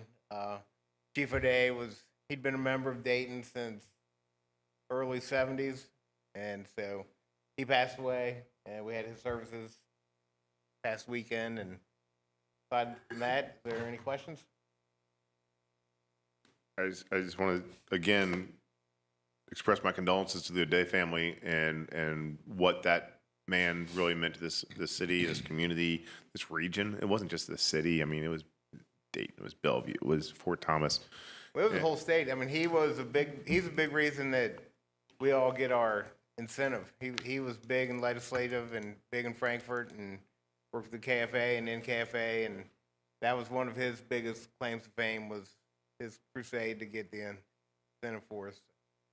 At his services, it was really touching to see the amount of people that showed up and the respect that they showed up. So, again, our condolences to the family. Thank What you. an amazing man. He was. Thank you. When is the next fire board meeting, Chief? December. It's in December, December. Well, it would be the not the 25th. The third Thursday or? third Thursday, yeah. Okay, thank you. Thanks, Chief. Thank you, guys. You have a good evening. Last but certainly not least, Mr. Lucas, if you could please give the report for your Public Works Department. Yeah. We've been doing striping. We did the parking lots. We did the one across from the city building, the one on the 600 blocks done, and we also did Dayton Pike. And we got a little bit of work to do on... The Dayton Pike Park, right? Yeah, Dayton Pike Park. Parking lot. And then we got to do a little work up on Sergeant Park to get that parking lot striped. Right. And we had a couple trees taken down in the back here that were really, really bad shape. And then we also took one down on 4th and Main. Let's see.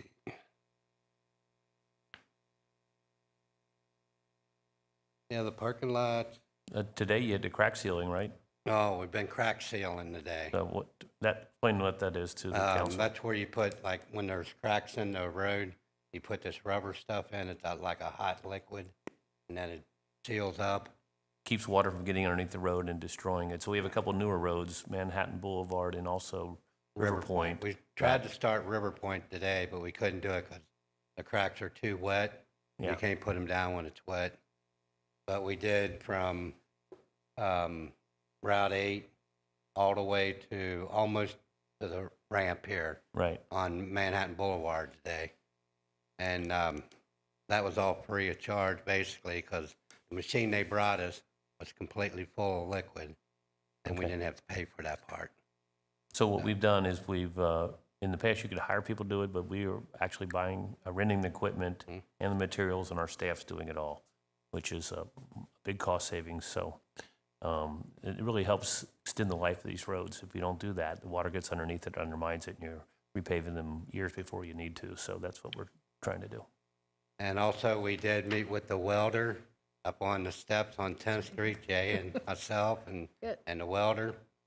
She's going to give us a do it, it looks proposal. like. It's Susan Bierstuhl. Really? Cool. Yes, so she got her certification as a welder, and I said, great, you live in the city, we'd love to employ you, give us, so she's working up a proposal for us now. Fantastic. We're going to let her use 2 of our guys to help her hold things and stuff, and she'll do the welding.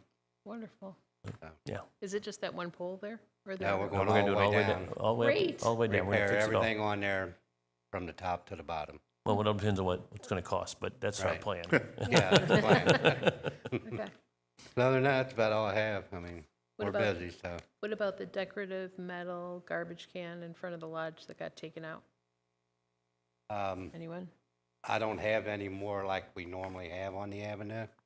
We probably need to order some. I don't We know. talked about We'll work. Doing- We'll work on that. Okay. Okay. Yep, and then we did put one in Sergeant Park, and I have a green one for. Are you doing one up top too? Yeah, but we have we're- somebody. There are people that go take their dogs down there and they just put their baggies of dog poo on the sewer lid. So we need one right there. So they put it So in the we'll, trash. we'll build a concrete slab and take it up there and Yeah, then set perfect. the garbage can. That'll be good. You got a green one that we can use up Yeah. there. Okay. That may not be this week or next week. That's right. but- I know. We'll get to it. Okay. But then they'll be on me for Christmas decorations. I know. So, It's that time. yep. But other than that, that's all I have. Any questions? Good. Thanks. Thank you, Mr. Lucas. Have a good evening. Appreciate everyone's reports. Next up is audience comments. Now, this could be anything that crosses your mind. So if you'd like to address council, the podium is yours. If you just do me a favor, state your name and address. Okay. Good evening, everyone. Hey. Thank you very much for the great work you're doing. It's been great to sit in on the meeting. Name, address. My name is Caitlin Sparks, and I live at 708 Vine Street. And I'm here to share a reoccurring issue that's caused by just a single unit that's in my neighborhood, and to ask that we start a conversation and perhaps take some steps to protect residents and to encourage first-time home buyers and long-term housing sustainability.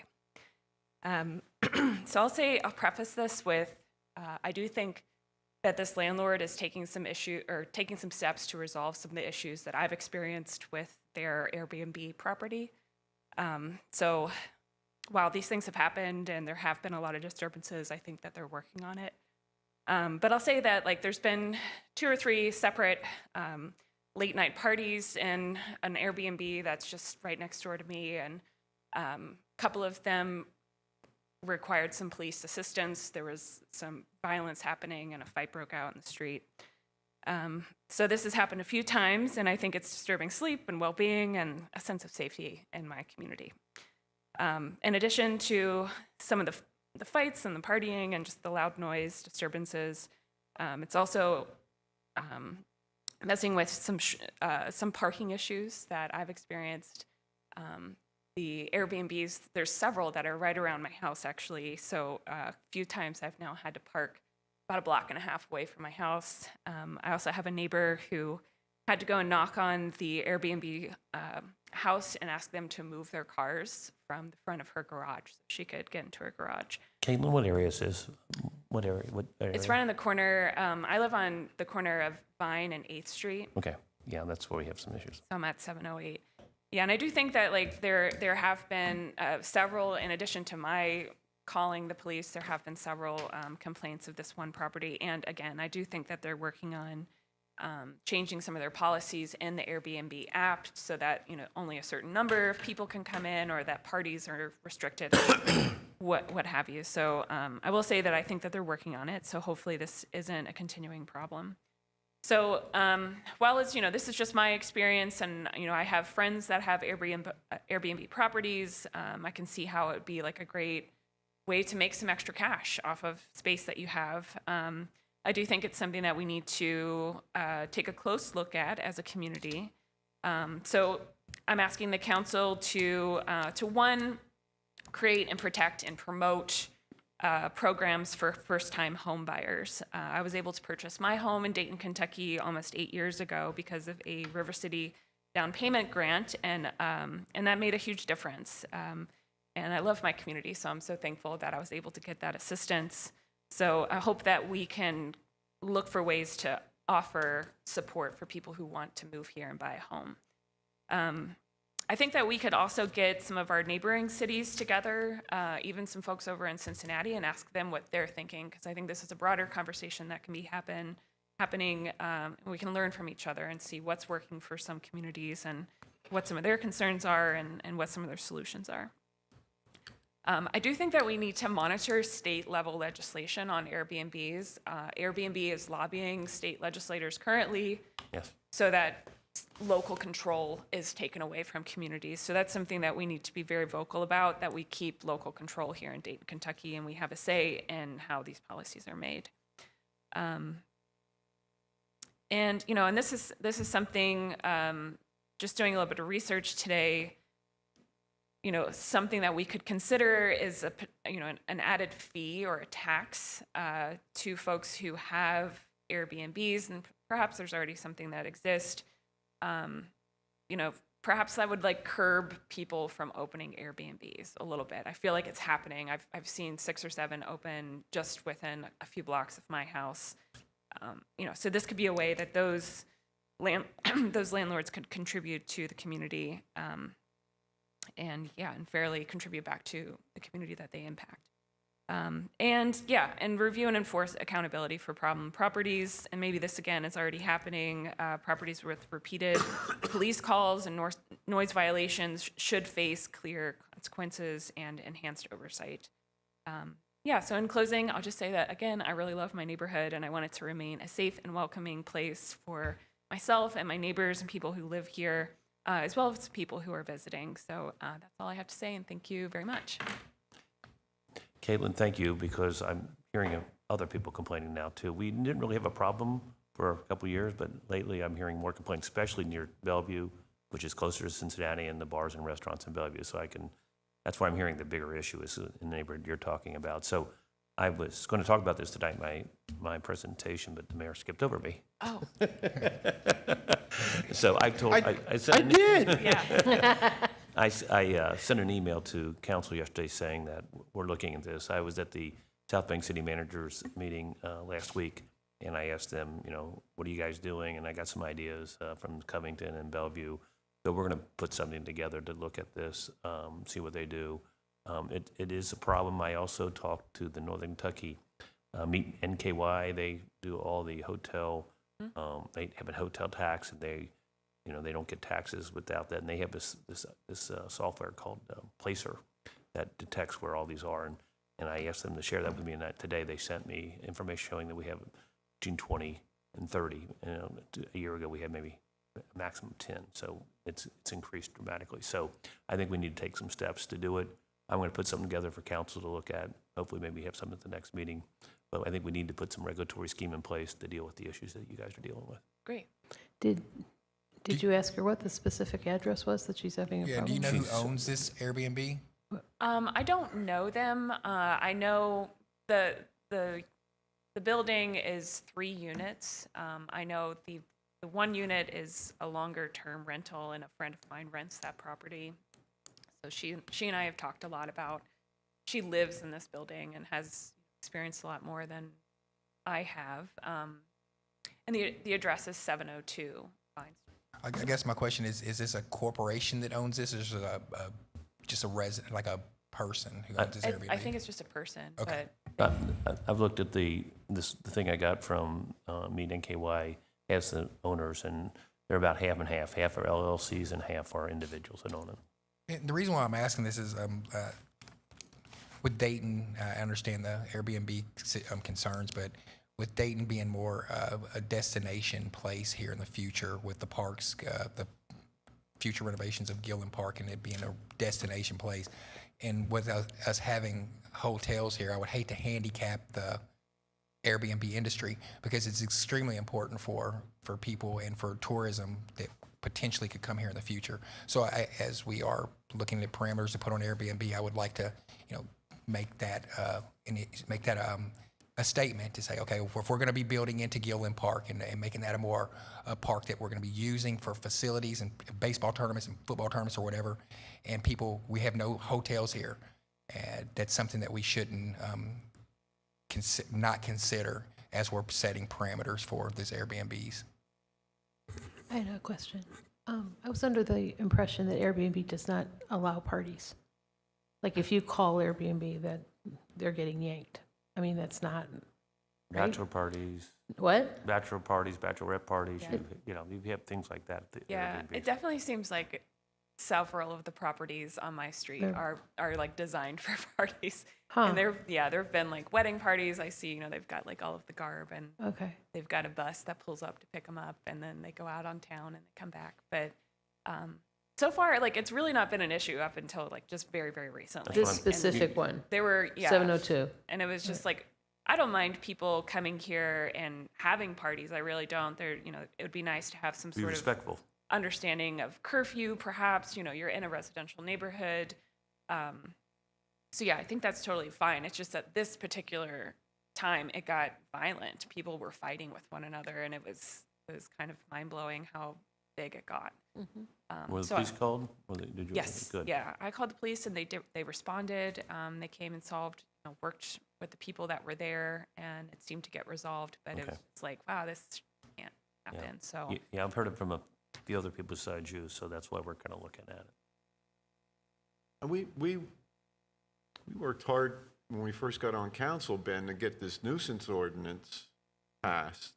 And it doesn't matter if it's a Airbnb or a long-term rental or someone's permanent home, owner occupied. I think all the properties should fall under the nuisance ordinance. Do we need to strengthen that?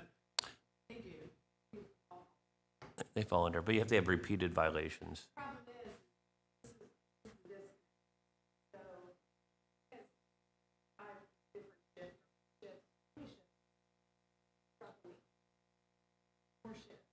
All right. Nancy, why don't you come up here and talk on the TV? They have 4 shifts. The police department has 4 shifts. Right. So they have to give the information to me. I send out a notice. They have a year. Any police call, so after 3 calls, you get a notice. And then you have 1 calendar year. Any police call is a $500 fine. Not any police call, but it has to be like fighting and drugs or, And it doesn't matter if it's a rental or It does owner not occupied? matter if it's owner occupied, any piece of property. Okay. The disconnect is you might have a day shift guy go, a night shift guy go, the next week have a, middle of the day shift guy go.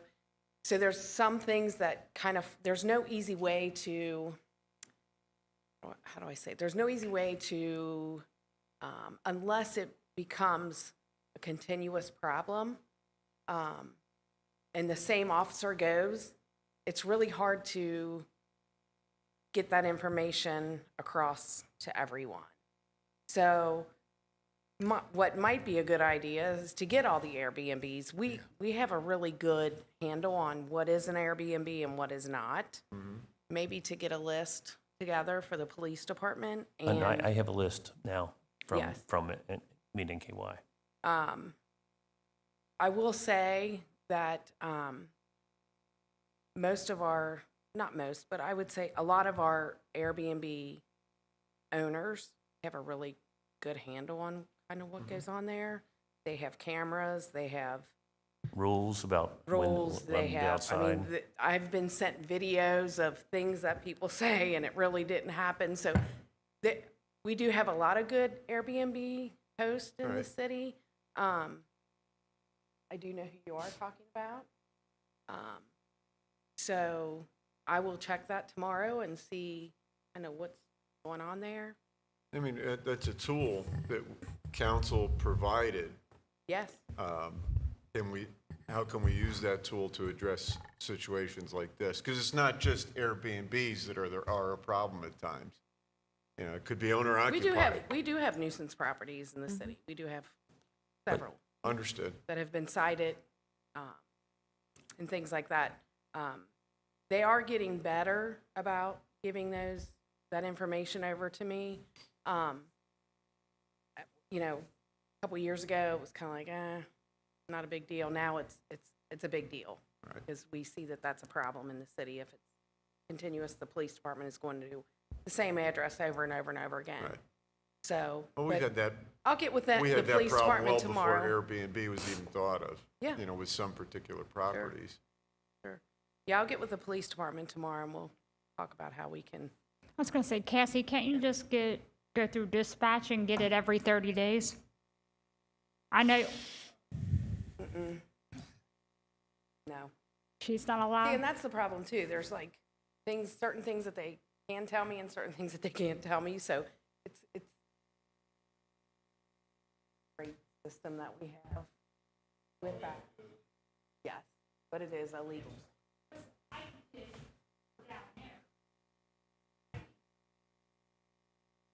But see, for me, I can't say, give me every call in the city. That would mound.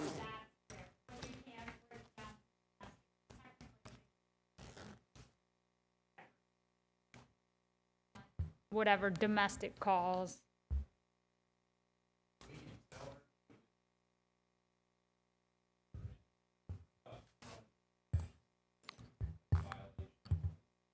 So typically what happens if the owner will call and say, what's the problem, then I refer them over to the police department and they handle it kind of from there. People that don't respond, then they get a citation, they can appeal it or pay. Can we go back to Mrs. Sparks' question? As a council, is there something we can do to like if there's an issue, I will suggest that we start addressing it now. Is there something that we can do as an ordinance to to hold the property owners accountable early?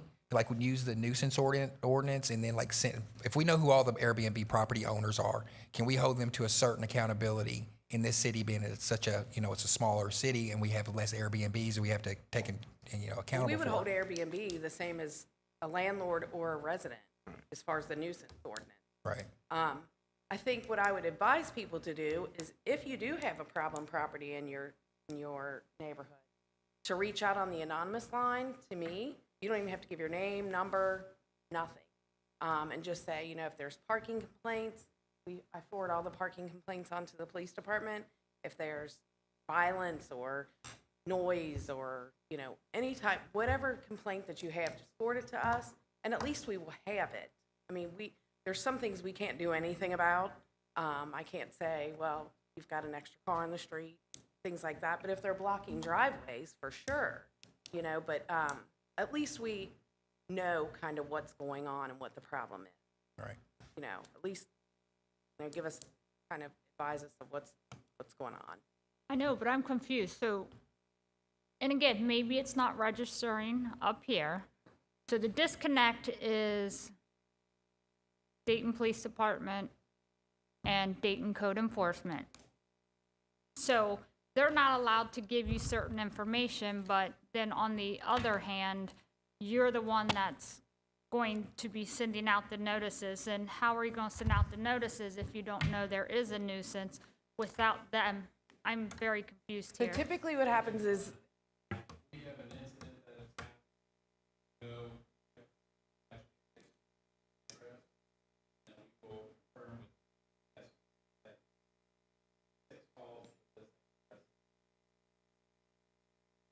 And sometimes they don't even do a full report. But is that something we do monthly, like you take your report and say, hey, we've hit this address 5 times, or we wait until this incident comes up?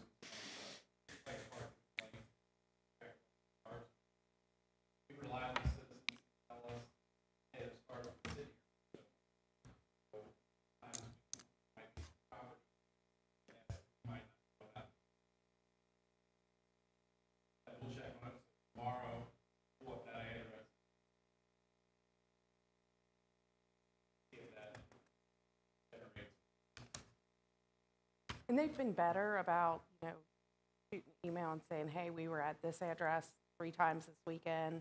These 2 are nuisance, this one is not. Sometimes people will call and say, whatever, to get the police department there. And if it's not a valid call, then of course I can't send, citation. So, but yeah. Please. I do think that the crime issue is a very important discussion to have, or like just the disturbances and like how we resolve those. But I think one of the bigger issues is like, I don't want to limit the number of Airbnbs, and I totally get what you're saying about like that being a very, lucrative for local people and a way for people to visit our community.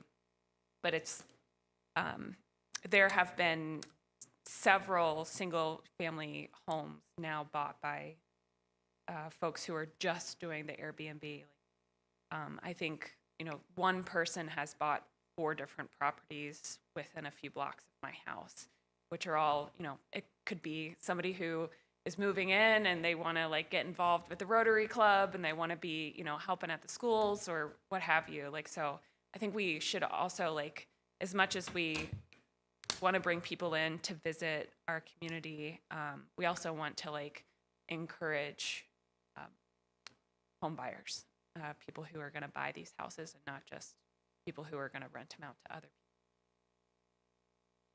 So that should be one of the considerations when we're talking with the, BNKY or Meet NKY, and learning from other communities. I do think that we should prioritize people who want to move here and buy a home and put down some roots.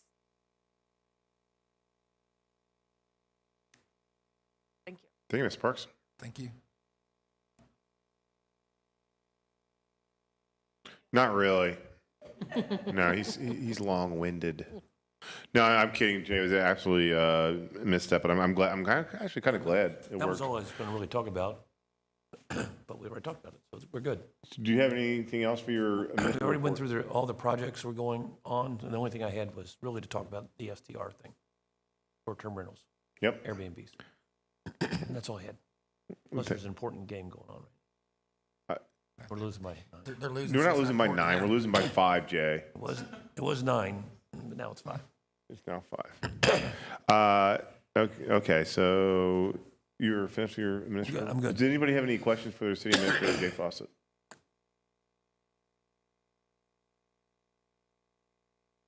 Anyone?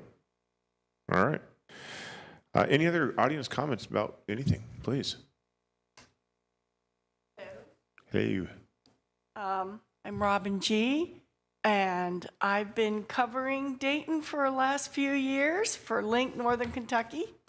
I have recently moved over across the way, and as part of that, I'm kind of stepping back from some of my city council. I'm still going to be around. I still hope to do some features and some other things, but I'm kind of stepping back from my city council coverage. And tonight I wanted to introduce, my colleague here. His name is Case Fenner. He's going to take over coming to the council meetings, and I told him this was a really fun bunch. I also told him about the swearing in and the duel, and then it didn't happen. You know, he said, I swear that's what they say. You know? Oh, it's true. Yeah, We have 2 it's different true. versions. So anyway, this is Case, who will be on the case. Well, Robin, Thank you for your. it's thank been a you for your pleasure time. having you You've with done a great us job. over these years. Thank you very much. Enjoyed it. It's been a lot of fun. You know, a lot of times, Myself, I wouldn't get weepy or a lot of times these little river cities that we don't get any coverage. And it's been such a pleasure to have you covering our stories, our lives, and meaning a lot to our community. So best of luck to you wherever you move, and you're always welcome here. In case. Hi, council members. Hi. One more round of applause. Years of dedication to storytelling like this is so meaningful. A bit about me. I don't have the accent. I'm originally from the state of Iowa. I've been informed by my partner, is a lifelong Cincinnatian. I've been informed by her grandfather, who was born in Georgia, that I'm a damn Yankee. So, yeah, here I am.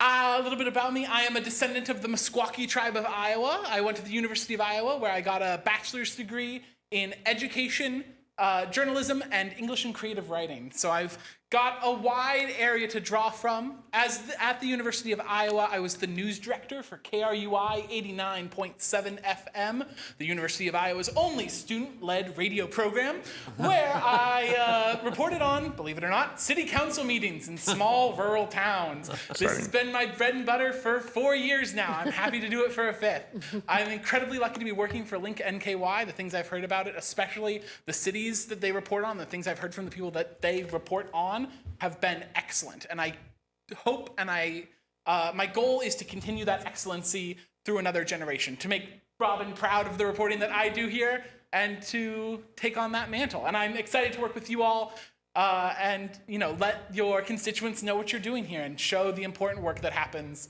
in a city hall on a Tuesday night in cold November in Northern Kentucky. Thank you all. Thank you. Don't go anywhere yet. You want to go? You want to go, Ben, or you want me to go?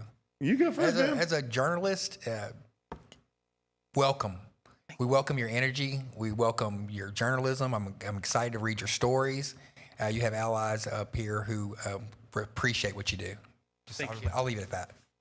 Iowa has a well-respected journalism program and a writer's workshop, too. So you come from a very, very strong program up there.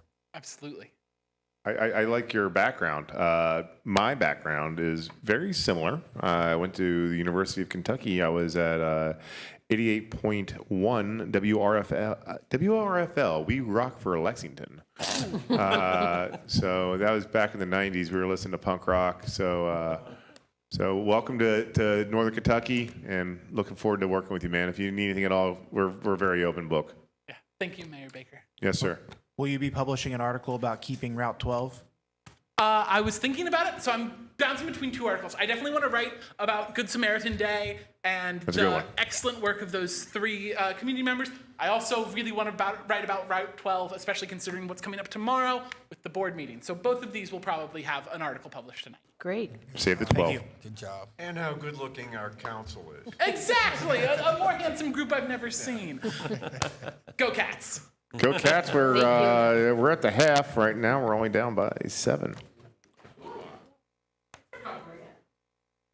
Okay.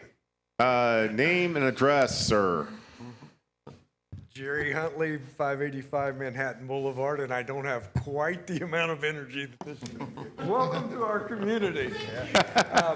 2 quick things, or actually 3 quick things. Number 1, thank you all for the work that you've done.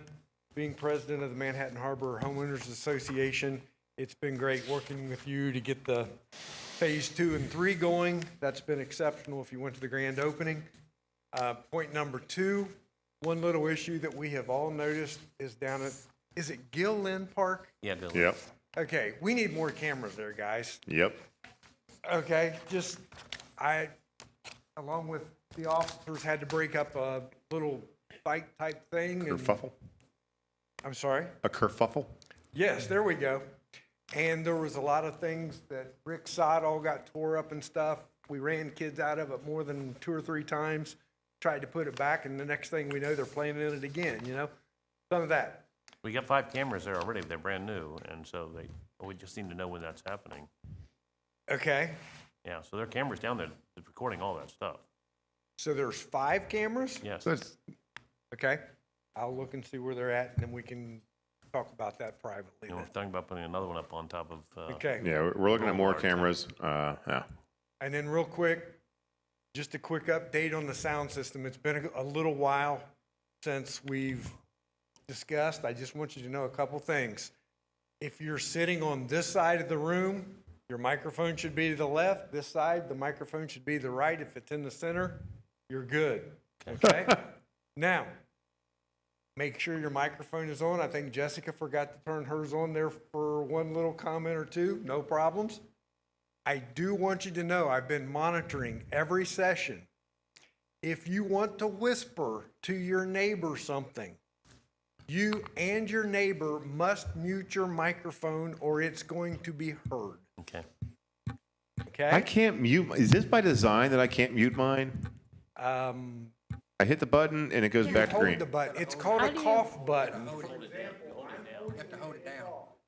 I have to hold it down? Yeah, man. You have to hold push down to mute the whole time and then let it go. Now it's not muting. Yeah, because too many people forgot to turn it back on. That was the All right. We're learning how to use these tools. Let me turn mine back on. This one I do still have set. You can turn it on, leave it on, turn it off, leave it off. But that happened exactly what Beth was saying, is they forgot to turn them back on. And I got thrown under the bus that the sound system wasn't working, and it was just because microphones weren't turned on. Or at one time, you guys had a rental here, different mics got plugged back in the wrong places. Right. So, but anyway, the big point I want to make is if you don't want something heard, do not say it. I have a separate signal going out on the stream from what you're hearing in here. And you may think, okay, I'm not being heard in here because I'm whispering. That doesn't mean you're not being heard on the stream. All right. Mute your microphone, mute your neighbor's microphone that you're whispering.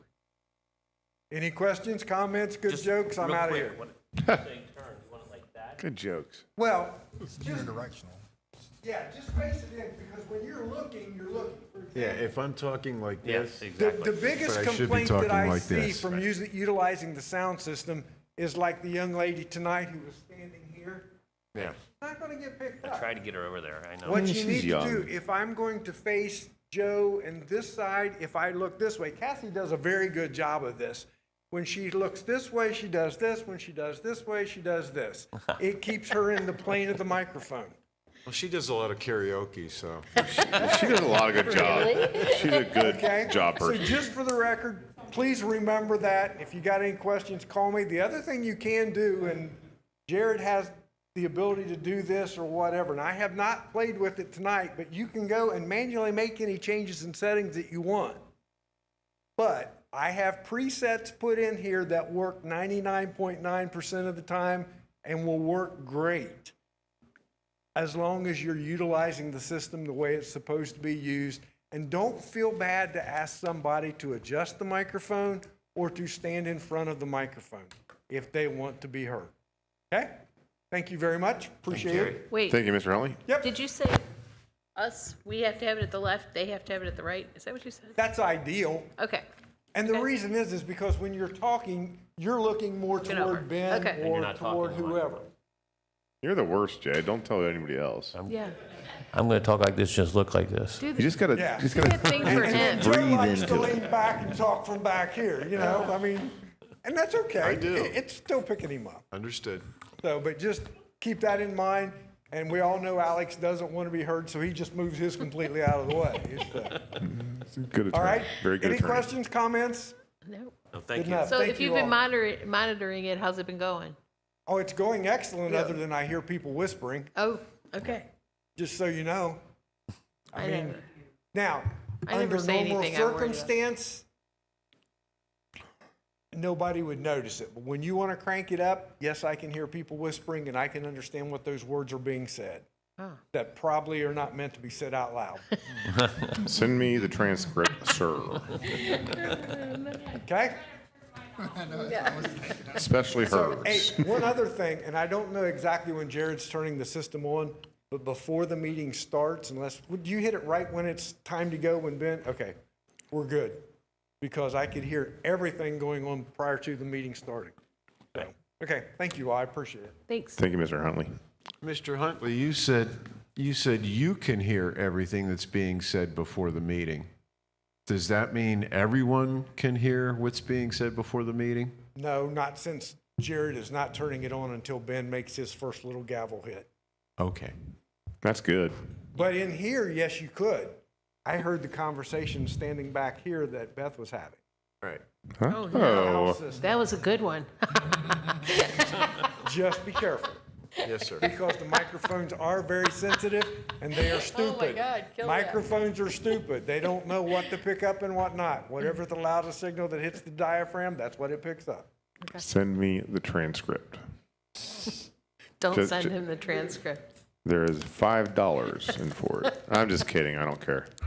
Okay. Anybody else like to discuss anything with council this evening? The audience will listen to you. Nobody is coming to the podium. So do we have any new business, council? I think we do. Real quick, let's go over to the city council committees. Most recently, signed an executive order last week creating city council committees. They should be in your packet. We've been discussing this for the past 6 months or so. I think we had something very nice put in place. I don't have it right in front of me, but here we are.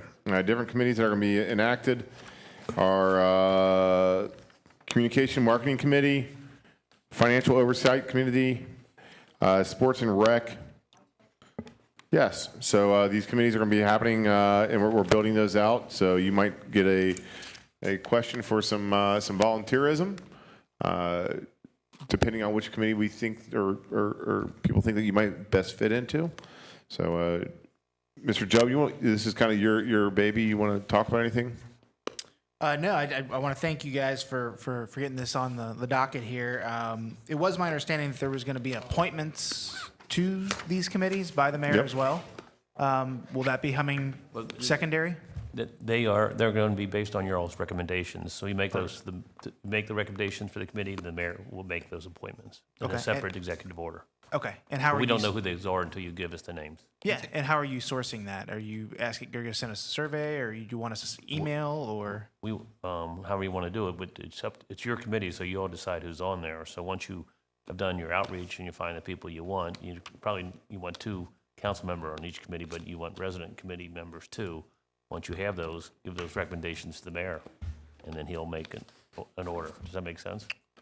Yeah. Okay. Yeah, I thought we had already done that. That's fine. I'll rally with the Because we don't council know here. who you want. We don't know who you Is want that something that we on the would, committees. is that something that we would decide, or somebody's just one committee member, one council member is going to appoint people to committees, or would that be something? They would recommend them to Yeah. to the administration. Like, okay, so selection process, we would like write a letter of recommendation for who we think that would want to sit on these councils, or what if we don't want to sit on a certain council, and we want to sit on 2 councils, or not councils, That's or your council. You committees. can decide whatever y'all want to do with it. Yeah, so I believe the intent when we put all this together was that originally there would be a mayor appointment, but that we would source input from the council on which committees they would want to serve in. Right. Some council members have already voiced that they do not want to serve on a committee, in which case there might be committee members or council members that'll be serving on multiple committees in different capacities. Yes. So My question is, or my concern is, if, say, Financial Oversight Committee, you're an accountant, so I would recommend myself, if I was doing personal recommendations, I'd recommend that you and Joe Neary be on the Oversight Committee for the budget, because that's what your specialty is, that's what you do. And then, like sports and recreation and marketing, that's something that I would have passion in, and I would have no desire in doing the Oversight Committee. But say a member has a passion to do 3 committees, but their strong point is financial and oversight. How would we decipher that? And all of us come together and say, okay, we're gonna have 2 people serving on this committee, 2 people serving on this committee, and 2 people serving on this committee, unless there's a need, if that makes sense. And so somebody's not sitting on all 3 committees and overseeing things on all 3 committees when their strong point is one. And that could be me, that could be Joe, that could be Beth, that could be anybody. How are we gonna create parameters for that? Right. Again, so the intention behind this was that the mayor will be the appointee. So how we source whether or not who's So the interested intention in was what. to have me appoint, not appoint, but to source Sorry, the appointment has to come from you as part of the executive order. through recommendation. That's right. Correct. But we need to figure out how we're going to get that in front of him, our recommendation. So whether or not you want to send your first and second pick or whatever it is, however we want to do that, that's what we kind of need to figure out. Okay. Right? So I have already voiced, I guess I haven't written it down and given it to you, but I've voiced my suggestions on the committees. But if we want to get input from each individual, I guess we would send that probably over to Ben and Jay's desk via email on which committees, if any, you're interested in serving in. It seems to me that it makes sense. You would just figure out which city council members want to be on a committee, and then once you decided that, you give it to the mayor, he appoints it, and then you all meet and decide who you want to bring in as residents to the committee, and then he appoints those. Yep. So that seems like the way you should do it. to me. Because if I'm not mistaken, there's a couple members here on here that said they do not want to sit on committees. That's what I've heard throughout when we've talked about forming these committees. So if we've got 3 committees and only 4 or 3 members of the city council that want to sit on the committees, that's going to create, that's not, that it doesn't make much sense. So, suggestion is we submit something to Mayor Baker on each one of these things of our recommendation. But what if we recommend, like I would recommend Beth for a committee and she doesn't even want to sit on it? So, can we get a Yeah, my take would be that you personally would submit your request, because even if I'm an auditor and I'm working finance, right? Maybe I don't want to do that in addition to my day job doing that, right? I'm using that as an example, Right, yeah. But I'm saying maybe I don't want to in my volunteer gigs also do what I do professionally. So it's whatever you're passionate about in regards to your role as a city council member would be what I would think. And so I think probably a good action plan for between now and the next meeting would be for every one of the council members to submit their preferred committees, if any. Does that sound fair to everyone? Sounds Are fair. they submitting it to you all, to you maybe, or are they submitting? If you want me to be the point person for it, I think you can should- be. we need to kind of know who we're appointing. I don't want to be the one deciding who's on the committees. You all, the council, need to decide that. So you just want each council person to send you an email stating, yes, we want to partake, or we don't, and if we want to partake, what would we want? Yes, that would be. Is that all you want? Let's do that. I will be the point person for it. That makes sense. Let's roll with that. So send me an email between now and our next meeting. Sure. And just for the record too, this is awesome.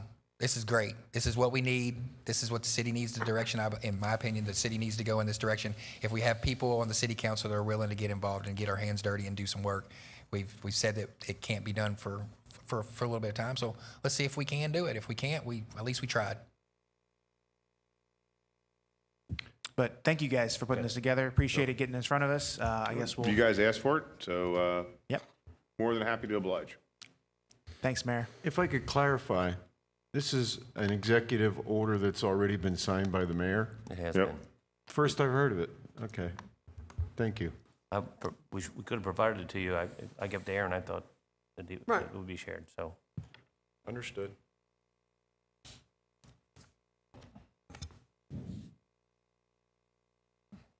Any other new business? Just one point, a resident had brought up a concern to me that they would like to see more lights on O'Fallon Avenue. The Bellevue side would probably pay for that. I imagine. They got lots of money. He lives on the Dayton side. Well, that's why we should petition That's why he Bellevue. brought it to a Dayton city council member. All right, I appreciate What that. area of O'Fallon? Down by the river or up on? Close to the main avenue. So, not let's take a look at it. couple, 2-3 blocks, I think, up from Liquor King. Yeah, let's take a look at it. I know it's not a city of Dayton issue, but anyone coming off 471 bridge, notice 6 of the lights are out. Whoever handles that. On the interstate ramp? Yep, when you're coming off 471, I want to turn right there Really? by the party source. There's like 5 poles out. It's pretty dark. Well, that should And be then- KYTC. They should be on. top I of just it. didn't know who reported that. Yeah, we can report it to KYTC.